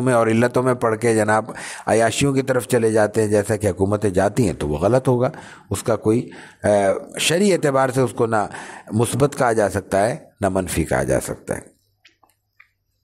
تو اس وقت آپ علیہ الصلوۃ والتسلیم نے، یہاں روایت میں آتا ہے کہ مختلف حضرات کو خطوط بھیجے، ان میں جو آپ نے خطوط بھیجے ہیں یہاں پہ 3 بادشاہوں کا ذکر آتا ہے، کسریٰ، قیصر اور نجاشی۔ کسریٰ ایران کے بادشاہ کا لقب تھا، قیصر روم کے بادشاہ کا لقب تھا، سلطنت روما، اور نجاشی حبشہ کے بادشاہ کا لقب تھا۔ یہ نام نہیں ہے، یہ لقب ہے۔ وَبِهِ قَالَ حَدَّثَنَا، یہ ابھی ایک روایت رہ گئی جس کا ترجمہ نہیں ہوا۔ تو حضرت انس کہتے ہیں کہ ان نبی صلی اللہ علیہ وسلم کتب الی کسریٰ و قیصر و نجاشی، ان کی طرف خطوط لکھے قیصر، قسرا اور نجاشی کی طرف۔ فقیل لہو، آپ علیہ الصلوۃ والتسلیم کو کہا گیا، صحابہ نے عرض کیا کہ یہ خطوط بغیر مہر کے قبول نہیں ہوں گے، لا یقبلون کتابا الا بخاتم، وہ مہر کے بغیر خط قبول نہیں کرتے۔ فصاغ رسول اللہ صلی اللہ علیہ وسلم، آپ نے پھر مہر بنوائی، حلقتہ فضۃ، اس کا جو رنگ ہے وہ چاندی کا تھا، وَنُقِشَ فِيهِ محمد الرسول اللہ، اور اس پہ محمد رسول اللہ صلی اللہ علیہ وسلم نقش تھا، اسی ترتیب سے پہلے محمد پھر رسول پھر اللہ۔ وَبِهِ قَالَ حَدَّثَنَا إِسْحَاقُ بْنُ مَنْصُورٍ قَالَ أَنبَأَنَا سَعِيدُ بْنُ عَامِرٍ وَالْحَجَّاجُ بْنُ مِنْهَالٍ عَنْ حَمَّامٍ عَنْ ابن جُرَيْجٍ عَنِ الزُّهْرِيِّ عَنْ أَنَسِ بْنِ مَالِكٍ رضي الله تعالى عنه وعنهم أن النبي صلى الله عليه وسلم كان إذا دخل الخلاء نزع خاتمه۔ حضرت امام ترمذی کے استاد اسحاق ابن منصور ہیں، ان کے استاد سعید ابن عامر ہیں، ان کے استاد حجاج ابن منہال ہیں، یہ دونوں اسحاق ابن منصور ان دونوں سے نقل کرتے ہیں، یہ دونوں نقل کرتے ہیں حمام سے، حمام جریج سے، جریج زہری سے، زہری انس ابن مالک رضی اللہ تعالیٰ عنہ سے۔ کیا ان النبی صلی اللہ علیہ وسلم، یہ عمل ہے آپ کا، فعلی حدیث ہے، قولی حدیث نہیں ہے۔ اذا دخل الخلاء نزع خاتمہ، جب آپ بیت الخلاء میں داخل ہوتے تو مہر اتار دیتے تھے، یہ وہ انگوٹھی عقیق والی یا چاندی والی انگوٹھی کی بات نہیں ہو سکتی. تو گھڑی باندھ کے باتھ روم میں جانا کیا قباحت ہے؟ تو انگوٹھی پہن کے جاننے میں کیا حرج ہے؟ یہ نہیں ہو سکتا. یہ اسی انگوٹھی کی بات ہے جس پہ مہر تھی. تو اس سے ثابت ہوا جو پہلے روایت میں آیا کہ آپ وہ پہنتے نہیں تھے، اس کا مطلب کبھی کبھی پہن بھی لیتے تھے. محسوس یہ ہوتا ہے کہ جب عام حالات میں کوئی کام نہیں ہے تو وہ رکھی ہوئی ہے کسی صحابی کے پاس. ایک صحابی کا بھی ذکر آتا ہے ان کے پاس سی ہے، اور جب کام کر رہے ہیں تو آپ نے وہ پہن لی، آپ نے مہر لگا دی، پھر پہنی ہوئی، پھر مہر لگا لی، پھر پہنی ہوئی. اسی دوران اگر آپ کو بیت الخلاء جانے کی حاجت ہو گئی تو آپ پھر اتار کے جاتے تھے، کیونکہ اس پہ محمد رسول اللہ لکھا ہوا ہے. یہ مفہوم ہے اس کا. تو دونوں باتیں اس سے ثابت ہو جاتی ہیں. تو ہر ایسے معاملے میں جس میں انسان کے ساتھ کوئی ادب کے کلمات ہوں، بے شک قرآن نہ ہو، قرآن ہونا ہر جگہ شرط نہیں ہے، کوئی بھی ایسی چیز ہو جس کا ادب ہے، جس کا تقدس ہے، جس کا احترام ہے، تو پھر اس کو بیت الخلاء میں نہیں لے جانا چاہیے. لیکن اگر کوئی چیز بے شک قرآن کریم ہے، غلاف میں موجود ہے، غلاف آپ کی جیب میں موجود ہے، مجبوری ہے کہ حالت ہے، سفر میں ہے، کوئی رکھنے کی جگہ نہیں ہے، اس سے زیادہ بے امیدی کا اندیشہ ہے، تو اس کو لے جا سکتے ہیں، اس لیے کہ وہ ملفوف ہے. تعویذ بھی تو انسان کے گلے میں پڑا ہوا ہے نا، تو اس میں کوئی قباحت نہیں ہے. وبه قال حدثنا إسحاق بن منصور قال حدثنا عبد الله بن نمير قال حدثنا عبيد الله بن عمر عن نافع عن ابن عمر رضي الله تعالى عنهم قال اتخذ رسول الله صلى الله عليه وسلم خاتما من ورق فكان في يده ثم كان في يد أبي بكر ويد عمر ثم كان في يد عثمان رضي الله تعالى عنهما حتى وقع في بئر أريس نقشه محمد رسول الله. اسحاق ابن منصور امام ترمذی کے استاد ہیں، وہ نقل کرتے ہیں عبداللہ بن نمیر سے، وہ عبیداللہ بن عمر سے، وہ حضرت نافع سے، نافع حضرت ابن عمر رضی اللہ تعالی عنہما سے. قال وہ کہتے ہیں کہ اتخذ رسول اللہ صلی اللہ علیہ وسلم خاتما من ورق، آپ علیہ الصلوۃ والتسلیم نے چاندی کی ایک انگوٹھی بنوائی، وہ آپ کے ہاتھ میں رہتی تھی. یہاں سے بھی ثابت ہوتا ہے آپ پہنتے تھے. ثم کان فی ید ابو بکر، لیکن اس سے صرف یہ مراد نہیں کہ آپ کے ہاتھ میں رہتی تھی، بلکہ اس سے مراد آپ کے قبضے میں، آپ کے اختیار میں تھی، آپ کی کنٹرول میں، گرفت میں تھی. ایک شخص کے ہاتھ میں ہے چیز، چارج میں ہے، تو ضروری نہیں ہے کہ وہ ہر وقت اس کے ہاتھ میں ہو. اس کے دفتر میں بھی ہو سکتی ہے، اس کے لاکر میں ہو سکتی ہے، اس کے سیکریٹری کے پاس بھی، اس کے جس کو وہ انچارج بنا دے، ذمہ دار بنا دے، اس کے پاس بھی ہو سکتی ہے. آفیشل اسٹیمپ افسران کے پاس ہوتی بھی نہیں ہے، ان کے ظاہر ہے کہ ان کے عملے کے پاس ہوتی ہیں، لیکن وہ ہوتی انہی کی ہیں، انہی کے قبضے میں کہلاتی ہیں. تو یہ مفہوم ہے. وَكَانَ فِي يَدِهِ ثُمَّ كَانَ فِي يَدِ أَبِي بَكْرٍ، آپ کے انتقال کے بعد وہ انگوٹھی ظاہر ہے کہ اب مہر نہیں لگ سکتی آپ کی، لیکن وہ برکت ہے، آپ کی نشانی ہے، تو حضرت ابو بکر کی گرفت میں رہی، اس میں رہی. ابو بکر کے انتقال کے بعد پھر وہ خلفاء میں تقسیم ہوتے رہی، تو حضرت عمر کے پاس آ گئی. ثم کان فی ید عثمان، پھر تیسرے نمبر پہ حضرت عثمان غنی رضی اللہ تعالیٰ عنہ کے پاس آئی. حتی وقع فی بئر اریس، پھر ایک وقت ایسا آیا کہ آپ، روایت میں آتا ہے، واقعہ بیان ہوتا ہے کہ بئر اریس کے پاس کنواں، بیر کا معنی کنواں ہوتا ہے، بئر اریس قبا کے پاس کنواں ہے. تو وہاں وہ بیٹھے ہوئے تھے کنویں کے پاس، ٹھنڈک کے لیے، پانی کے لیے ویسے ہی. تو وہاں کچھ ضرورت پیش آئی ہوگی، یا آپ کے ہاتھ میں تھی، وہ آپ کے ہاتھ سے گر گئی. دوسری روایت میں آتا ہے معیقب کے ہاتھ سے گری، آگے روایت آ رہی ہے، معیقب صحابی ہیں، ان کو انچارج بنایا ہوگا، ان کے ہاتھ سے گر گئی. بہرحال کسی کے بھی ہاتھ سے وہ گری ہے کنویں میں. اس کے بعد کنویں کو کئی بار مکمل خالی کیا گیا، نیچے اتار کے لوگوں کو دکھایا گیا، وہ انگوٹھی نہیں ملی. یہ اس کا وقت پورا ہو گیا ہوگا، اللہ تعالیٰ نے واپس لے لی. کیا شکل ہوئی واللہ عالم. باب ما جاء في ان النبي صلى الله عليه وسلم كان يتختم في يمينه. وبه قال حدثنا محمد بن سالم بن عسكري البغدادي وعبد الله بن عبد الرحمن قال اخبرنا يحيى بن حسان قال حدثنا سليمان بن بلال عن شريك بن عبد الله بن ابي نمير عن ابراهيم بن عبد الله بن حنين عن أبيه عن علي بن أبي طالب رضي الله تعالى عنه وعنهم أن النبي صلى الله عليه وسلم كان يلبس خاتمه في يمينه. وبه قال حدثنا محمد بن يحيى قال حدثنا أحمد بن صالح قال حدثنا عبد الله بن وهب عن سليمان بن بلال عن شريك بن عبد الله بن نمير نحوه. وبه قال حدثنا أحمد بن منيع قال حدثنا يزيد بن هارون عن حماد بن سلمة قال رأيت ابن أبي رافع يتختم في يمينه فسألته عن ذلك فقال رأيت عبد الله بن جعفر يتختم في يمينه. وقال عبد الله بن جعفر كان رسول الله صلى الله عليه وسلم يتختم في يمينه. وبه قال حدثنا يحيى بن موسى قال حدثنا عبد الله بن نمير عن ابن إبراهيم بن الفضل عن عبد الله بن محمد بن عقيل عن عبد الله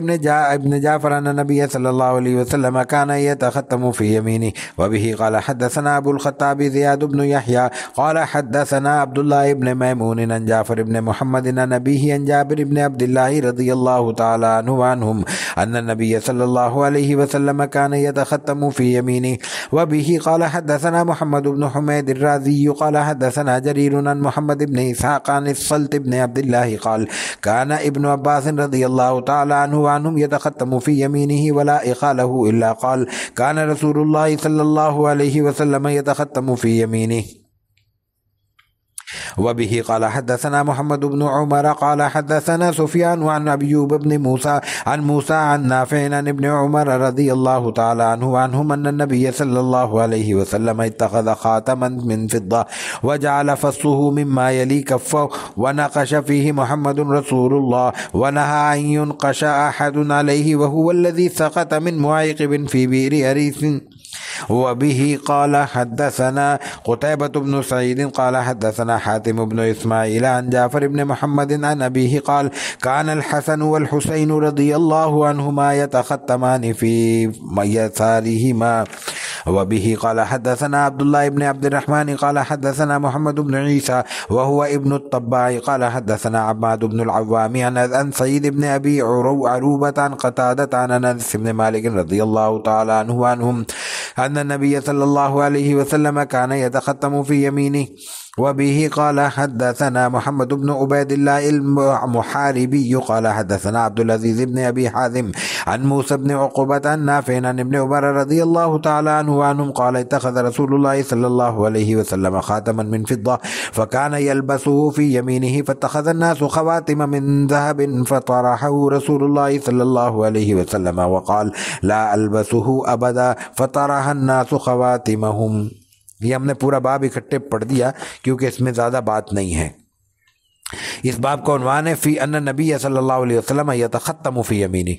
کہ آپ اپنی مہر دائیں ہاتھ میں پہنا کرتے تھے. بس اتنی سی بات ہے، ایک دو باتیں اضافی آ رہی ہیں،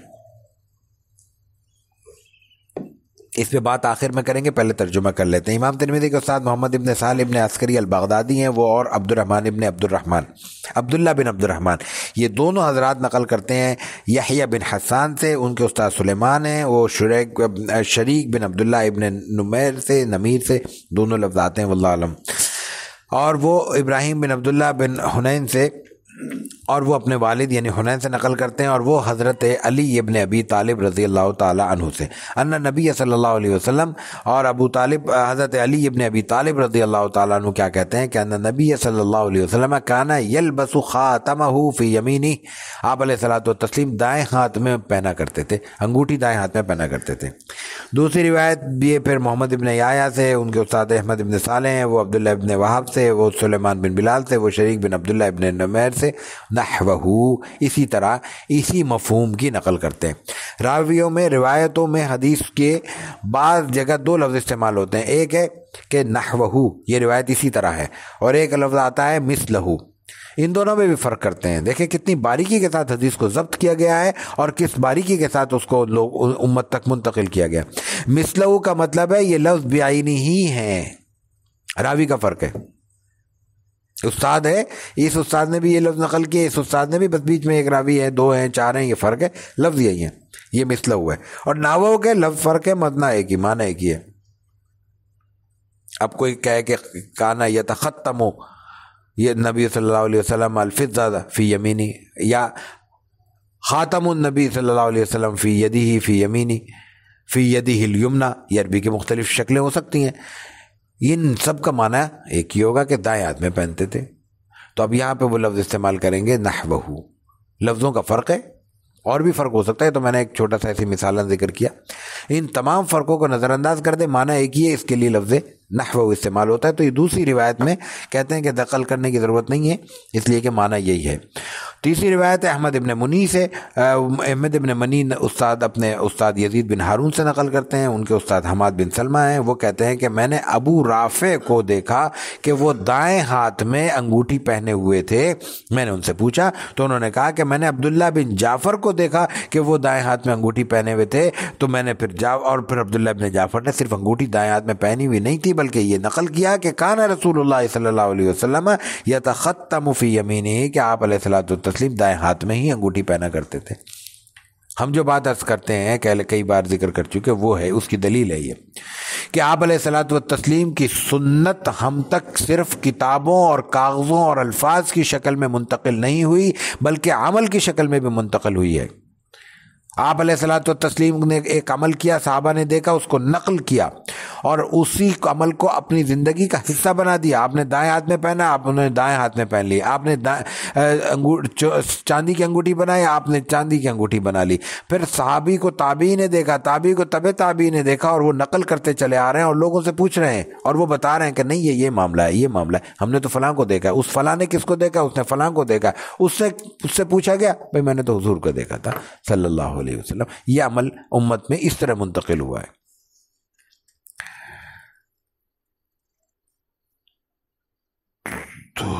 چوتھی روایت اس باب کی امام ترمذی کے استاد یحییٰ ابن موسیٰ سے، ان کے استاد عبداللہ ابن نمیر ہیں، وہ نقل کرتے ہیں ابراہیم بن فضل سے، وہ نقل کرتے ہیں عبداللہ بن محمد بن عقیل سے، اور وہ عبداللہ ابن جعفر سے، وہی جن کی روایت آ رہی ہے۔ ان نبی صلی اللہ علیہ وسلم کان یتختم فی یمینہ، وہی روایت ہے، یہ وہی الفاظ ہیں، سند کا فرق ہے کہ آپ علیہ الصلوۃ والتسلیم کی مہر دائیں ہاتھ میں تھی۔ پانچویں روایت ہے ابو الخطاب زیاد بن یحییٰ، امام ترمذی کے استاد ہیں، وہ عبداللہ ابن میمون سے، وہ جعفر ابن محمد سے، وہی جعفر ابن محمد، وہ اپنے والد سے نقل کرتے ہیں، جعفر ابن محمد اپنے والد محمد سے نقل کرتے ہیں، محمد نقل کرتے ہیں جابر بن عبداللہ رضی اللہ تعالیٰ عنہ سے، صحابی ہیں، ان نبی صلی اللہ علیہ وسلم کان یتختم فی یمینہ، آپ کے دائیں ہاتھ میں انگوٹھی تھی، وہی مفہوم ہے۔ چھٹی روایت محمد بن حمید الرازی، امام ترمذی کے استاد ہیں، وہ نقل کرتے ہیں جریر سے، جریر محمد بن اسحاق سے، محمد بن اسحاق سلط ابن عبداللہ سے، وہ کہتے ہیں کانا ابن عباس یتختم فی یمینہ ولا خالہ الا قال، کہ میں نے ابن عباس رضی اللہ تعالیٰ عنہ کو دیکھا، انہوں نے دائیں ہاتھ میں انگوٹھی پہنی ہوئی تھی، اور میرا خیال ہے یہ بھی کہا، صرف انگوٹھی تو کنفرم ہے کہ میں نے دیکھی ان کے ہاتھ میں دائیں طرف تھی، دائیں ہاتھ میں تھی، لیکن یہاں ان کو شک ہے کہ مجھے یاد پڑتا ہے انہوں نے آگے یہ بھی کہا تھا کہ رسول اللہ صلی اللہ علیہ وسلم دائیں ہاتھ میں پہنتے تھے۔ یہ تو ثابت ہے بات، تو اس کے انصاف کی کوئی مسئلہ نہیں ہے۔ ساتویں روایت اس باب کی محمد ابن عمر ہیں، استاد امام ترمذی کے، وہ نقل کرتے ہیں سفیان سے، سفیان ایوب بن موسیٰ سے، ایوب بن موسیٰ اپنے والد موسیٰ سے، موسیٰ نقل کرتے ہیں نافع سے، نافع نقل کرتے ہیں ابن عمر رضی اللہ تعالیٰ عنہ سے، ان نبی صلی اللہ علیہ وسلم اتخذ خاتما من فضة وجعل فصه مما یلی کفہ، آپ نے صلی اللہ علیہ وسلم چاندی کی انگوٹھی بنائی اور اس کا نگینہ، وہ میں پہلے ذکر کر چکا ہوں، اس جانب تھا جو ہتھیلی کی طرف ہوتا ہے، مما یلی کفہ، ہتھیلی کی طرف، تو اندر تھی انگوٹھی اس کا نگینہ، وَنَقَشَ فِيهِ محمد رسول اللہ، اس پہ نقش محمد رسول اللہ تھا، وَنَهَا أَن يَنْقُشَ أَحَدٌ عَلَيْهِ، یہ اضافی بات ہے کہ آپ نے اپنی انگوٹھی بنائی، اس پہ محمد رسول اللہ، اسی ترتیب سے محمد پھر رسول پھر اللہ لکھا صلی اللہ علیہ وسلم، اور پھر لوگوں کو منع کیا کہ یہ تم نے نہیں لکھنا، کیونکہ یہ قانونی بات ہے، یہ دفتری معاملہ ہے، یہ انگوٹھی دفتری امور میں استعمال ہوگی تو مہر ایک ہی ہوگی، دو ہوگی تو جعلی ہو سکتی ہیں، استعمال غلط ہو سکتا ہے، التباس ہو سکتا ہے، لوگوں کو شک پیدا ہو سکتا ہے، تو آپ نے کہا کہ اور جو چاہو کر لو، یہ نہیں کرنا تم نے۔ اور پھر آگے فرمایا کہ وَهُوَ الَّذِي سَقَطَ عَنْ مُعَيْقِبٍ فِي بِئْرِ عَرِيسٍ، تو جو بئر عریس میں لکھا ہے، پہلی روایت میں آیا، ذکر ہو چکی کہ حضرت عثمان کے سے وہ بئر عریس میں گری ہے، وہ حضرت عثمان سے نہیں گری، یہ معیقب ہے ایک صحابی صحابی رسول صلی اللہ علیہ وسلم، تو ان سے وہ غلطی سے گر گئی، ان کے پاس تھی، تو اس کا مطلب یہی ہے کہ وہ صحابہ کرام پہنتے نہیں تھے، بلکہ انہوں نے برکت کے لیے اپنے پاس رکھی ہوئی تھی، لیکن حفاظت کے لیے کسی اور شخص کو اس کی ذمہ داری دی گئی تھی، وہاں سے غلطی ہوئی، گر گئی، اللہ تعالیٰ کو منظور تھا۔ یہاں تک جو روایتیں آ رہی ہیں یہ بھی دلچسپ چیز ہے، حضرت علی اپنی روایت نقل کر رہے ہیں خود رضی اللہ تعالیٰ عنہ، اور دوسرے صحابہ پھر انس ابن مالک نقل کر رہے ہیں، پھر ابن عمر یہ تو تینوں بالکل گھر کے فرد ہوئے نا، ابن عمر رضی اللہ تعالیٰ عنہ حضرت عمر کے صاحبزادے ہیں اور آپ کے جانثار ترین صحابی ہیں، حضرت علی گھر کے فرد ہیں، حضرت انس آپ کے خادم ہیں تو گھر کے بچے ہیں، گھر میں ہی پلے بڑے ہیں، یہ سب کیا کہہ رہے ہیں کہ آپ کی انگوٹھی تھی دائیں دانت میں۔ ختم ہو گئی بات۔ اب اگلی روایت دیکھیے، یہ امام ترمذی کے استاد قتیبہ بن سعید ہیں، ان کے استاد حاتم ابن اسماعیل ہیں، وہ جعفر بن محمد سے نقل کرتے ہیں، وہ اپنے ابی سے والد سے یہی روایت ہے پرانی والی۔ کان الحسن والحسین رضی اللہ عنہما یتختمان فی یسارہما، حضرات حسنین رضی اللہ تعالیٰ عنہما، حضرت حسن اور حضرت حسین رضی اللہ عنہما دائیں ہاتھ میں نہیں بائیں ہاتھ میں پہنتے تھے، وہ بائیں ہاتھ میں پہنتے تھے۔ آگے دیکھیے، پھر امام ترمذی کے استاد محمد بن عبد الرحمن ہیں اور ان کے استاد محمد بن عیسیٰ ہیں، اور ان کا لقب جو ہے نا ابن الطبا، وہ نقل کرتے ہیں عباد ابن عوام سے، وہ نقل کرتے ہیں سعید ابن عروبہ سے، وہ حضرت قتادہ سے، قتادہ حضرت انس سے، ان نبی صلی اللہ علیہ وسلم کان یتختم فی یمینی، کہ آپ علیہ الصلوۃ والتسلیم دائیں ہاتھ میں پہنتے تھے۔ آگے چلیں، پھر آخری روایت ہے محمد بن عبید اللہ المحاربی، امام ترمذی کے استاد ہیں، وہ نقل کرتے ہیں عبدالعزیز بن ابی حازم سے، وہ نقل کرتے ہیں موسیٰ بن عقبہ سے، موسیٰ بن عقبہ نافع سے، نافع نقل کرتے ہیں ابن عمر سے، قال اتخذ رسول اللہ صلی اللہ علیہ وسلم خاتما من ذهب، حضرت رسول اللہ صلی اللہ علیہ وسلم نے چاندی کی جگہ بجائے، یہاں ذکر آ رہا ہے سونے کی انگوٹھی بنائی، فکان یلبس فی یمینی، اور دائیں ہاتھ میں یہ پہنتے تھے، فاتخذ الناس خواتیم من ذهب فتح رسول اللہ صلی اللہ علیہ وسلم، آپ علیہ الصلوۃ والتسلیم نے جب سونے کی بنائی تو لوگوں نے، صحابہ نے بھی آپ کی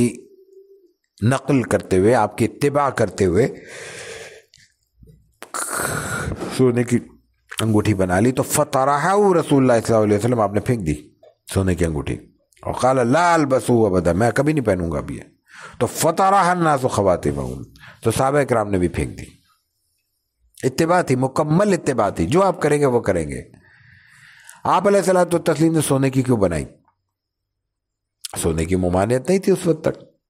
آپ نے بنا دی، ممانعت آ گئی، آپ نے چھوڑ دی۔ ایک شکل یہ بھی ہو سکتی ہے کہ عین ممکن ہے کہ آپ کو اجازت ہو، ریاست کی اپنی کوئی ذمہ داریاں ہوتی ہیں، اس کے لیے بہت سی چھوٹ ملتی ہے حکمرانوں کو بھی، اور آپ تو نبی تھے، آخری نبی تھے، بہت سے آپ کے امتیازی پہلو ہیں، ان میں یہ ہو سکتا ہے، لیکن پھر آپ نے دیکھا کہ میری وجہ سے ایک ممنوع کام صحابہ کرام بھی کر رہے ہیں، اور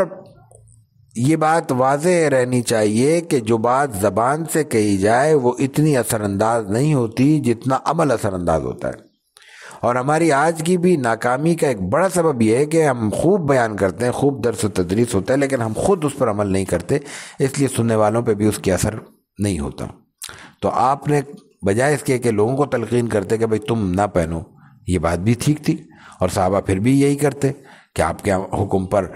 پھینک دیتے، لیکن آپ نے اس کی جگہ اپنی انگوٹھی پھینک دی تاکہ کوئی شک تردد ذہن میں موجود ہی نہ رہے اور لوگ اس برائی سے یا اس غلط استعمال سے محفوظ ہو جائیں۔ آگے روایتیں ہیں آپ کی تلوار کے بارے میں، یہ بھی 3 روایتیں ہیں، اکٹھے ہی ہم پڑھ دیتے ہیں، 4 روایتیں ہیں لیکن اصل متن 3 میں ہے۔ باب ما جاء في صفة سيف رسول الله صلى الله عليه وسلم وبه قال حدثنا محمد بن بشار قال حدثنا وهب بن جرير قال حدثنا أبي عن قتادة عن أنس بن مالك رضي الله تعالى عنه وعنهم قال كانت قبيعة سيف رسول الله صلى الله عليه وسلم من فضة وبه قال حدثنا محمد بن بشار قال حدثنا معاذ بن هشام قال حدثني أبي عن قتادة عن سعيد بن أبي الحسن البصري رضي رحمهم الله تعالى قال كانت قبية سيف رسول الله صلى الله عليه وسلم من فضة. وبه قال حدثنا أبو جعفر بن جعفر محمد بن الصدران البصري قال حدثنا طالب بن حجير عن هود وهو ابن عبد الله بن سعيد عن جده قال دخل رسول الله صلى الله عليه وسلم مكة يوم الفتح وعلى سيفه ذهب وفضة. قال طالب فسألته عن الفضة فقال كانت قبية السيف فضة. وبه قال حدثنا محمد بن شجاع البغدادي قال حدثنا أبو عبيدة الحداد عن عثمان بن سعد عن ابن سيرين قال صنعت سيفي على سيف سمرة بن جندب وزعم سمرة أنه صنع سيفه على سيف رسول الله صلى الله عليه وسلم وكان حنفيا. وبه قال حدثنا عقبة بن مكرم البصري قال حدثنا محمد بن بكر عن عثمان بن سعد بهذا الاسناد ونحوه. یہ باب ہے رسول اللہ صلی اللہ علیہ وسلم کی تلوار کی کیفیت کے حوالے سے. تو امام ترمذی کے استاد محمد ابن بشار ہیں، وہ نقل کرتے ہیں وہب ابن جریر سے، وہب ابن جریر اپنے والد یعنی جریر سے، جریر قتادہ سے، قتادہ انس سے رضی اللہ تعالیٰ عنہ قال کانت قبیۃ سیف رسول اللہ صلی اللہ علیہ وسلم من فضہ. آپ صلی اللہ علیہ وسلم کی تلوار کا قبضہ چاندی کا تھا. یہاں بعض لوگوں نے قبیہ کا ترجمہ قبضے کی ٹوپی کیا ہے. قبضہ جہاں سے مٹھی سے تلوار پکڑی جاتی ہے، وہ اتنا سا ٹکڑا ہوتا ہے جتنے ہاتھ آتا ہے، اس پہ عموماً پتری الگ سے چڑھی ہوئی بھی ہوتی ہے گرپ کے لیے اور اس کے لیے. تو عین ممکن ہے کہ یہ پورا مراد ہو قبضہ، یہ چاندی کا ہے، اور عین ممکن ہے کہ اس کے نیچے کونے پہ کہیں چاندی تھوڑی سی لگی ہوئی ہو. لیکن چاندی ایسی دھات نہیں تھی وہاں کہ بہت قلیل الاستعمال ہو، ہماری طرح سونا ہونا کہ بہت کہیں چھوٹا سا کونا لگا دیا تو اس کو سونا کہہ دیا، اور زیادہ نہیں لگا سکتے کہ بہت مہنگا استعمال ہے. تو عین ممکن ہے کہ پورا قبضہ ہو، لیکن ظاہر ہے کہ ترجمہ بعض نے یہ کیا ہے، تو عربی لغت دانوں کی بات کر رہا ہوں، تو ممکن ہے کہ اس کے کونے پہ تھوڑا سا لگا ہوا. قبضے کی ٹوپی اردو میں ترجمہ کیا جاتا ہے، واللہ اعلم. دوسری روایت ہے محمد بن بشار سے ہی نقل کرتے ہیں، وہ معاذ بن ہشام سے، وہ اپنے والد ہشام سے، وہ قتادہ سے، وہ سعید ابن ابو الحسن البصری، ابو الحسن البصری حسن بصری سے نقل کرتے ہیں قال کانت قبیۃ سیف رسول اللہ صلی اللہ علیہ وسلم من فضہ. وہی بات ہے کہ آپ کے تلوار کے قبضے کا قبضہ چاندی کا تھا. تیسری روایت جعفر بن محمد بن صدران البصری سے، وہ کہتے ہیں ان سے نقل کی، انہوں نے نقل کی طالب بن حجیر سے، وہ نقل کرتے ہیں ہود سے. وہ کون ہے ہود؟ ابن عبداللہ ابن سعید ہیں، عبداللہ ابن سعید کے نام ہے ان کا. تو یہ اصل اپنے نقل کرتے ہیں اپنے جد اپنے دادا سے یعنی سعید سے. قال دخل رسول اللہ صلی اللہ علیہ وسلم مکہ یوم الفتح، جب آپ فتح مکہ کے موقع پر بیت اللہ میں داخل ہوئے، وعلی سیفہ ذہب وفضۃ، آپ کے تلوار پہ چاندی اور سونا دونوں لگے ہوئے تھے. تو سونا اور چاندی دونوں کا مطلب کیا ہوا کہ اس میں کچھ حصہ سونے کا ہوگا، کچھ چاندی کا ہوگا، کوئی پتری وتری چڑھی ہوئی ہوگی. جگہ ہی اتنی نہیں ہوتی کہ اس میں بہت زیادہ سونا لگایا جا سکے. تو سونا جو ہے وہ پہننے کی چیز نہیں ہے، پہننے کی چیزوں میں سونے کا استعمال منع ہے. لاکٹ نہیں پہن سکتے، گھڑی سونے کی نہیں پہن سکتے، انگوٹھی سونے کی نہیں پہن سکتے. ویسے ہی اب تو مردوں کا معاملہ بھی عجیب سا ہو گیا نا، تو ہار بندے نہیں ڈال سکتے کان چھدوا کے، اس میں کوئی چیز سونے کی نہیں لگا سکتے. لیکن جو استعمال کی چیز ہے اور وہ جنگ وغیرہ کی ہے اور اس میں کوئی ضرورت محسوس ہو تو ہو سکتا ہے. عام برتن استعمال کے نہیں کرنے چاہیے سونے میں، وہ بھی منع ہے. اور جناب چوتھی روایت ہے امام ترمذی کے استاد محمد ابن شجاع سے، وہ نقل کرتے ہیں ابو عبیدہ حداد سے، وہ نقل کرتے ہیں عثمان ابن سعد سے، وہ ابن سیرین سے کہ صنعت سیفی علی سیف سمرۃ بن جندب، میں نے اپنی تلوار سمرہ ابن جندب، وہ صحابی ہیں رضی اللہ تعالیٰ عنہ، کی طرح بنائی ہے، میں نے ان کی طرح اپنی تلوار بنائی. وزعم سمرہ، اور پھر اب بھائی سمرہ جب بن جندب کی تلوار کی طرح بنائی تو اس کا حضور سے کیا تعلق، شمائل کا کیا تعلق؟ تو آگے کہتے ہیں کہ وزعم سمرہ بن جندب کا خیال یہ تھا کہ انہوں نے جو اپنی تلوار بنائی ہے وہ ایسے ہے جیسے رسول اللہ صلی اللہ علیہ وسلم کی تھی. تو یہ تو بات ہو گئی کہ اپنا ابن سیرین کی اور حضرت سمرہ کی تلوار حضور کی طرح تھی، لیکن تھی کیسی؟ اصل چیز وہ آ رہی ہے کہ وکانہ حنفین، وہ حنفی تھی۔ حنفی کا مطلب ہے کہ وہ تلوار بنو حنیفہ کی تلواروں کی طرح تھی۔ حنفی کی نسبت ابو حنیفہ کی طرف نہیں ہے، بنو حنیفہ کی طرف ہے۔ بنو حنیفہ عربوں کا ایک قبیلہ ہے، معروف قبیلہ ہے اور جنگجو قبیلہ ہے۔ تو جو جنگجو قبیلہ ہوگا، جس فن میں جو پینے پلانے والے قوم ہوگی، اس کے یہاں شراب کے برتن بہت زیادہ ہوں گے۔ جو کھانے کھلانے والے لوگ ہوں، ان کو کھلانے کے برتن ان کے یہاں نفیس ہوں گے، زیادہ ہوں گے۔ جو لڑنے بھڑنے والے لوگ ہوں گے، ان کے یہاں لڑنے بھڑنے کے سامان زیادہ ہوگا اور زیادہ اس میں ترقی یافتہ ہوں گے، ان کی زیادہ اہمیت ہوگی ان کے سامان حرب کی۔ تو اس کی وجہ سے حنفی تلوار مشہور تھی۔ تو یہ بتاتے ہیں کہ حضور کی تلوار حنفی تھی۔ اس کی ایک الگ کہتے ہیں کہ وہ ذرا تھوڑا سا الگ شیپ کی ہوتی تھی، اس کی شکل عام عرب تلواروں سے مختلف ہوتی تھی۔ تو ظاہر ہے کہ یہ سب چیزیں وہ ہیں جو تجربہ کر کے ہوتی ہیں۔ سامنے تلواریں ہوں تو اس کی کیفیت بیان کی جا سکتی ہے، اس کا فرق بھی بیان کیا جا سکتا ہے۔ آگے آپ علیہ الصلوۃ والتسلیم کے چھوٹے چھوٹے باب ہیں، دونوں پڑھ لیتے ہیں۔ ایک میں آپ کی زرہ کا ذکر ہے اور ایک میں آپ کے خود کا ذکر ہے۔ باب ما جاء فی صفت رسول اللہ صلی اللہ علیہ وسلم قال حدثنا ابو سعید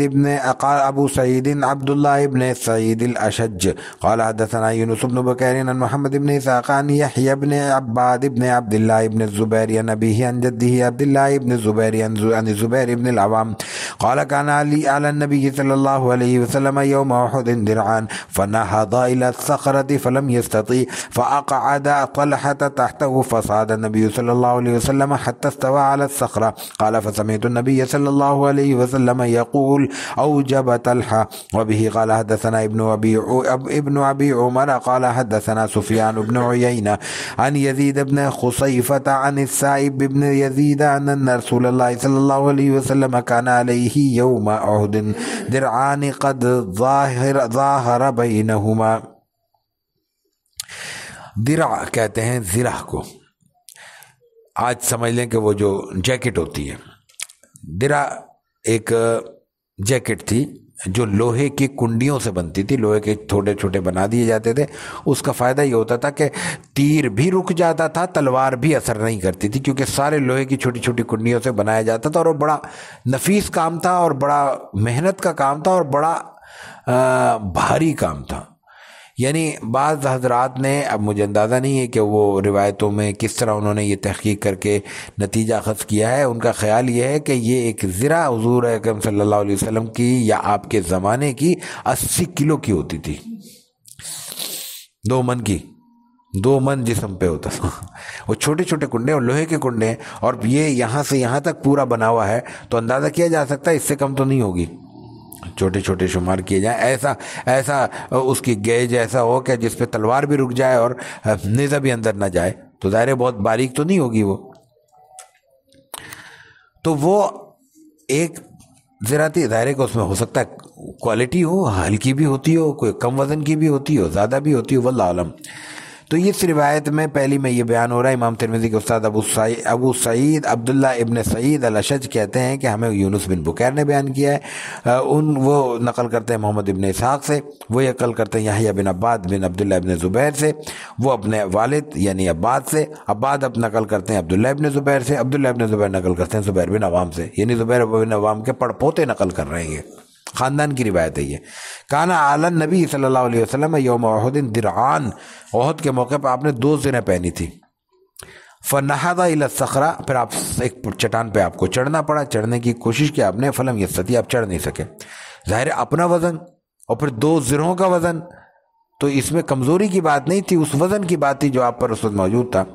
تو فقعد طلحہ تحتہ، طلحہ نیچے بیٹھ گئے کہ آپ میرے اوپر پیر رکھ کے چڑھ جائیں۔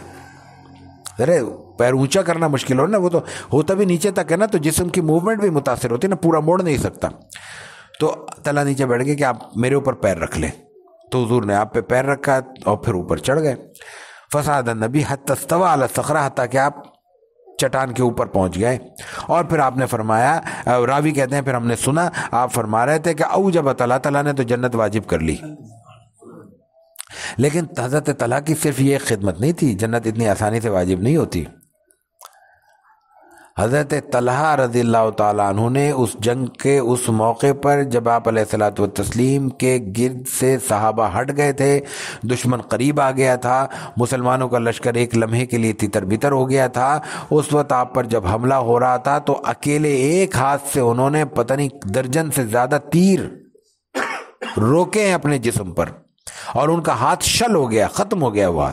تیر روکتے روکتے ہاتھ تباہ ہو گیا, آپ پر آنچ نہیں آنے دی. اس وقت آپ علیہ الصلوۃ والتسلیم نے کہا اتنا بڑا قربانی دے رہا ہے ایک شخص, صرف ہاتھ گیا, جان بھی تو جا سکتی ہے,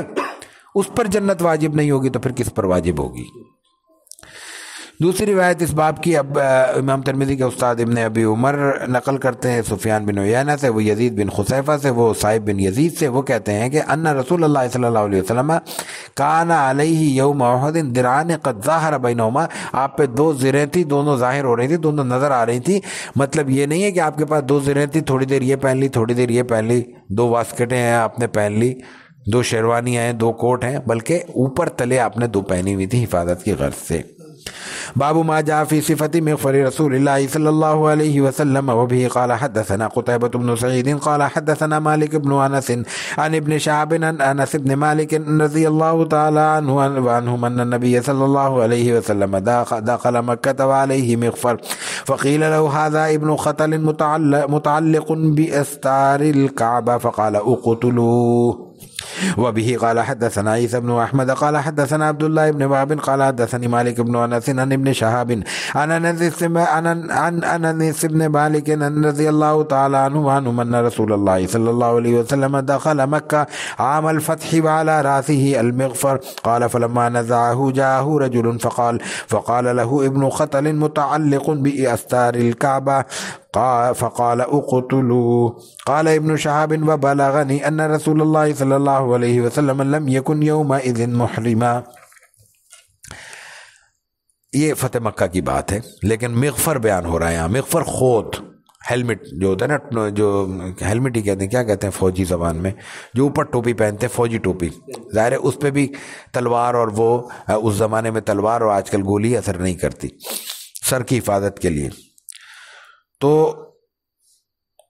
عیسیٰ بن احمد, پہلی روایت ہے قتیبہ بن سعید سے, وہ دونوں روایتیں حضرت مالک کی اور حضرت انس بن مالک کی ہیں. ایک ہی روایت میں دو نام آ رہے ہیں,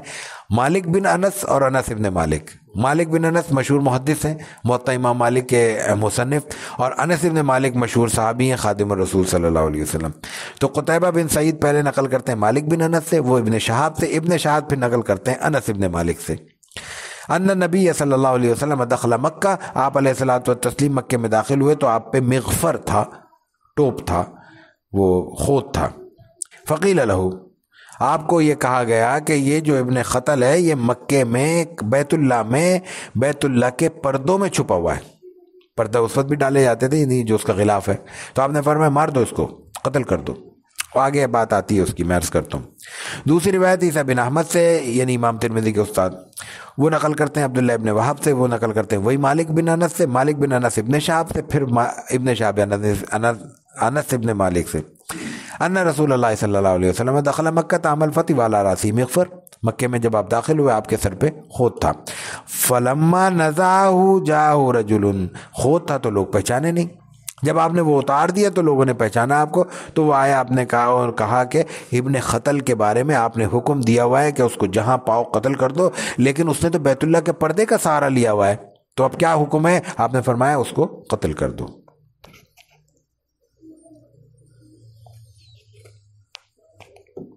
آگے قال ابن شہاب و بلغنی ان رسول اللہ, ابن شہاب زوری مشہور محدث, مشہور سیرت نگار, جو حضرت انس سے اس روایت کے راوی ہیں, پچھلی روایت کے راوی ہیں, وہ کہتے ہیں کہ مجھے یہ دوسری سند سے, دوسری روایت سے یہ بھی معلوم ہوا ہے کہ اس وقت آپ حالت احرام میں نہیں تھے. دو باتیں, ابن خطل کو کیوں ایسے مارا گیا؟ ابن خطل ایک شخص تھا, آپ سے معاہدہ کیا, مسلمان ہوا, معاہد ہوا, معاہدہ بھی کیا ہے, مسلمان بھی ہوا ہے, پھر مرتد ہوا ہے, مرتد بھی صرف سیدھا سیدھا نہیں ہوا، وہاں پہ اس نے جرم کیا ہے، آپ علیہ الصلوۃ والتسلیم نے اس کی بات پرس کرنی چاہیے، تو وہ اس نے کوئی جانور وانور قبضے کیے اور مطلب اس پہ جرم ثابت ہوا، تو وہ وہاں سے بھاگ گیا اور اسلام سے پھر گیا، تو مرتد کی سزا قتل ہے۔ معاہدہ کر کے اس نے بھاگا ہے، ریاست میں جرم کیے ہیں، پھر اور ایک جرم اس نے یہ کیا کہ پھر ضد پہ آ گیا، پھر اس نے کچھ لونڈیاں باندیاں ہائر کی، آج کی زبان میں کہیں گے، ان کو مامور کیا، اس کو قصیدے وسیدے رٹوائے اور رسول اللہ صلی اللہ علیہ وسلم کی توہین اس نے شروع کی۔ تو یہ تمام گناہ وہ تھے جس کی وجہ سے آپ علیہ الصلوۃ والتسلیم نے مکے کی فتح سے پہلے اس کو واجب القتل جن لوگوں کو قرار دیا تھا، جن کے وارنٹ جاری ہو گئے تھے، یوں سمجھ لیں اسٹیٹ کے مجرم تھے، ان میں وہ شامل تھا۔ ایک بات۔ دوسری طرف معاملہ یہ ہے کہ بیت اللہ میں کیسے قتل ہوا، پکڑا کیسے؟ بیت اللہ میں تو دشمن کو بھی نہیں مارنے کا حکم، اور وہ تو محترم ہے، حرم ہے۔ تو آپ علیہ الصلوۃ والتسلیم نے دوسری جگہ الگ بیان کیا، فتح مکہ کے موقع پہ بیان کیا، تاکہ کسی کو غلط فہمی نہ رہے کسی بھی حوالے سے۔ تو آپ نے کہا کہ یہ مکہ ہمیشہ کی طرح حرام ہے، پہلے بھی آئندہ بھی، میرے لیے چند لمحوں کے لیے حلال کیا گیا تھا،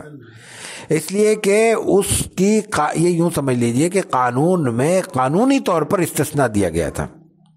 قانون بنانے والے کو یہ حق حاصل ہوتا ہے کہ اس میں کچھ گنجائش رکھتا ہے، اس مطلب آج بھی بہت سی چیزوں میں یہ صدر کو استثناء حاصل ہے، یہ قانون کا استثناء ہے نا۔ تو آپ علیہ الصلوۃ والتسلیم کو قانوناً یہ استثناء اللہ تعالیٰ کی طرف سے ملا کہ حرم محترم ہے، آپ کی آمد سے پہلے بھی، آپ کی آمد کے بعد بھی، درمیان میں کچھ عرصے کے لیے جو فتح مکہ کا موقع ہے، جو یہاں سے کفر اور بت اور شرک کو اور اس کے اثرات کو، اس کے مظاہر کو صاف کرنے کا موقع ہے، اس میں آپ کو گنجائش دی جا رہی ہے تاکہ آپ یہ ذمہ داری جو شرعی ذمہ داری ہے، جو نبوت کی ذمہ داری ہے، اس کو پورا کرنے میں آپ سہولت سے کام کر سکیں، آپ کو کوئی دشواری پیش نہ آئے۔ تو اس وقت آپ علیہ الصلوۃ والتسلیم کو اجازت دی گئی، اور جو آخری جملہ اس میں حضرت ابن شہاب کہتے ہیں کہ بلغنی ان رسول اللہ صلی اللہ علیہ وسلم کہ آپ علیہ الصلوۃ والتسلیم اس دن حالت احرام میں نہیں تھے، اس کا بھی سبب یہی ہے کہ یہ بھی حرمت مکے کی حرمت سے وابستہ ہے کہ وہاں پہ بغیر حالت احرام کے گزر نہیں سکتے، گزریں گے تو تاوان دینا ہوگا، دم دینا ہوگا، ظاہر ہے کہ وہ تاوان ہے، کفارہ ہے۔ تو یہ چونکہ مکہ کچھ لمحوں کے لیے آپ علیہ الصلوۃ والتسلیم کے لیے حلال کر دیا گیا تھا، آپ حالت جنگ میں تھے، تو ظاہر احرام باندھ کے تو جنگ نہیں ہو سکتی نا، حالت احرام میں تو چونٹی بھی نہیں ماری جا سکتی، تو لوگوں کا کیسے مار دھاڑ ہوگی؟ تو اس لیے آپ اس وقت اس مجبوری کے تحت بغیر احرام کے، بغیر عمرے کی نیت کے وہاں تشریف لے گئے تھے، اور اسی لیے پھر آپ نے بعد میں عمرہ وہاں سے کیا، اور وہ کیفیت جب فتح مکہ ہو گیا فوراً ختم ہو گئی، اب واقعی دوبارہ پرانی حالت پہ لوٹ آیا، اب مکہ اسی طرح محترم ہے جیسے پہنچتا۔ اس کے بعد جو مکے کی بے حرمتی ہوئی ہے، جس کی طرف سے بھی ہوئی ہے، اس کا تعلق اس اختیار سے اور اس استثناء سے اور آپ علیہ الصلوۃ والتسلیم کو ملنے والی اس اجازت سے نہیں ہے۔ ٹھیک ہے، وآخر دعوانا الحمد للہ رب العالمین۔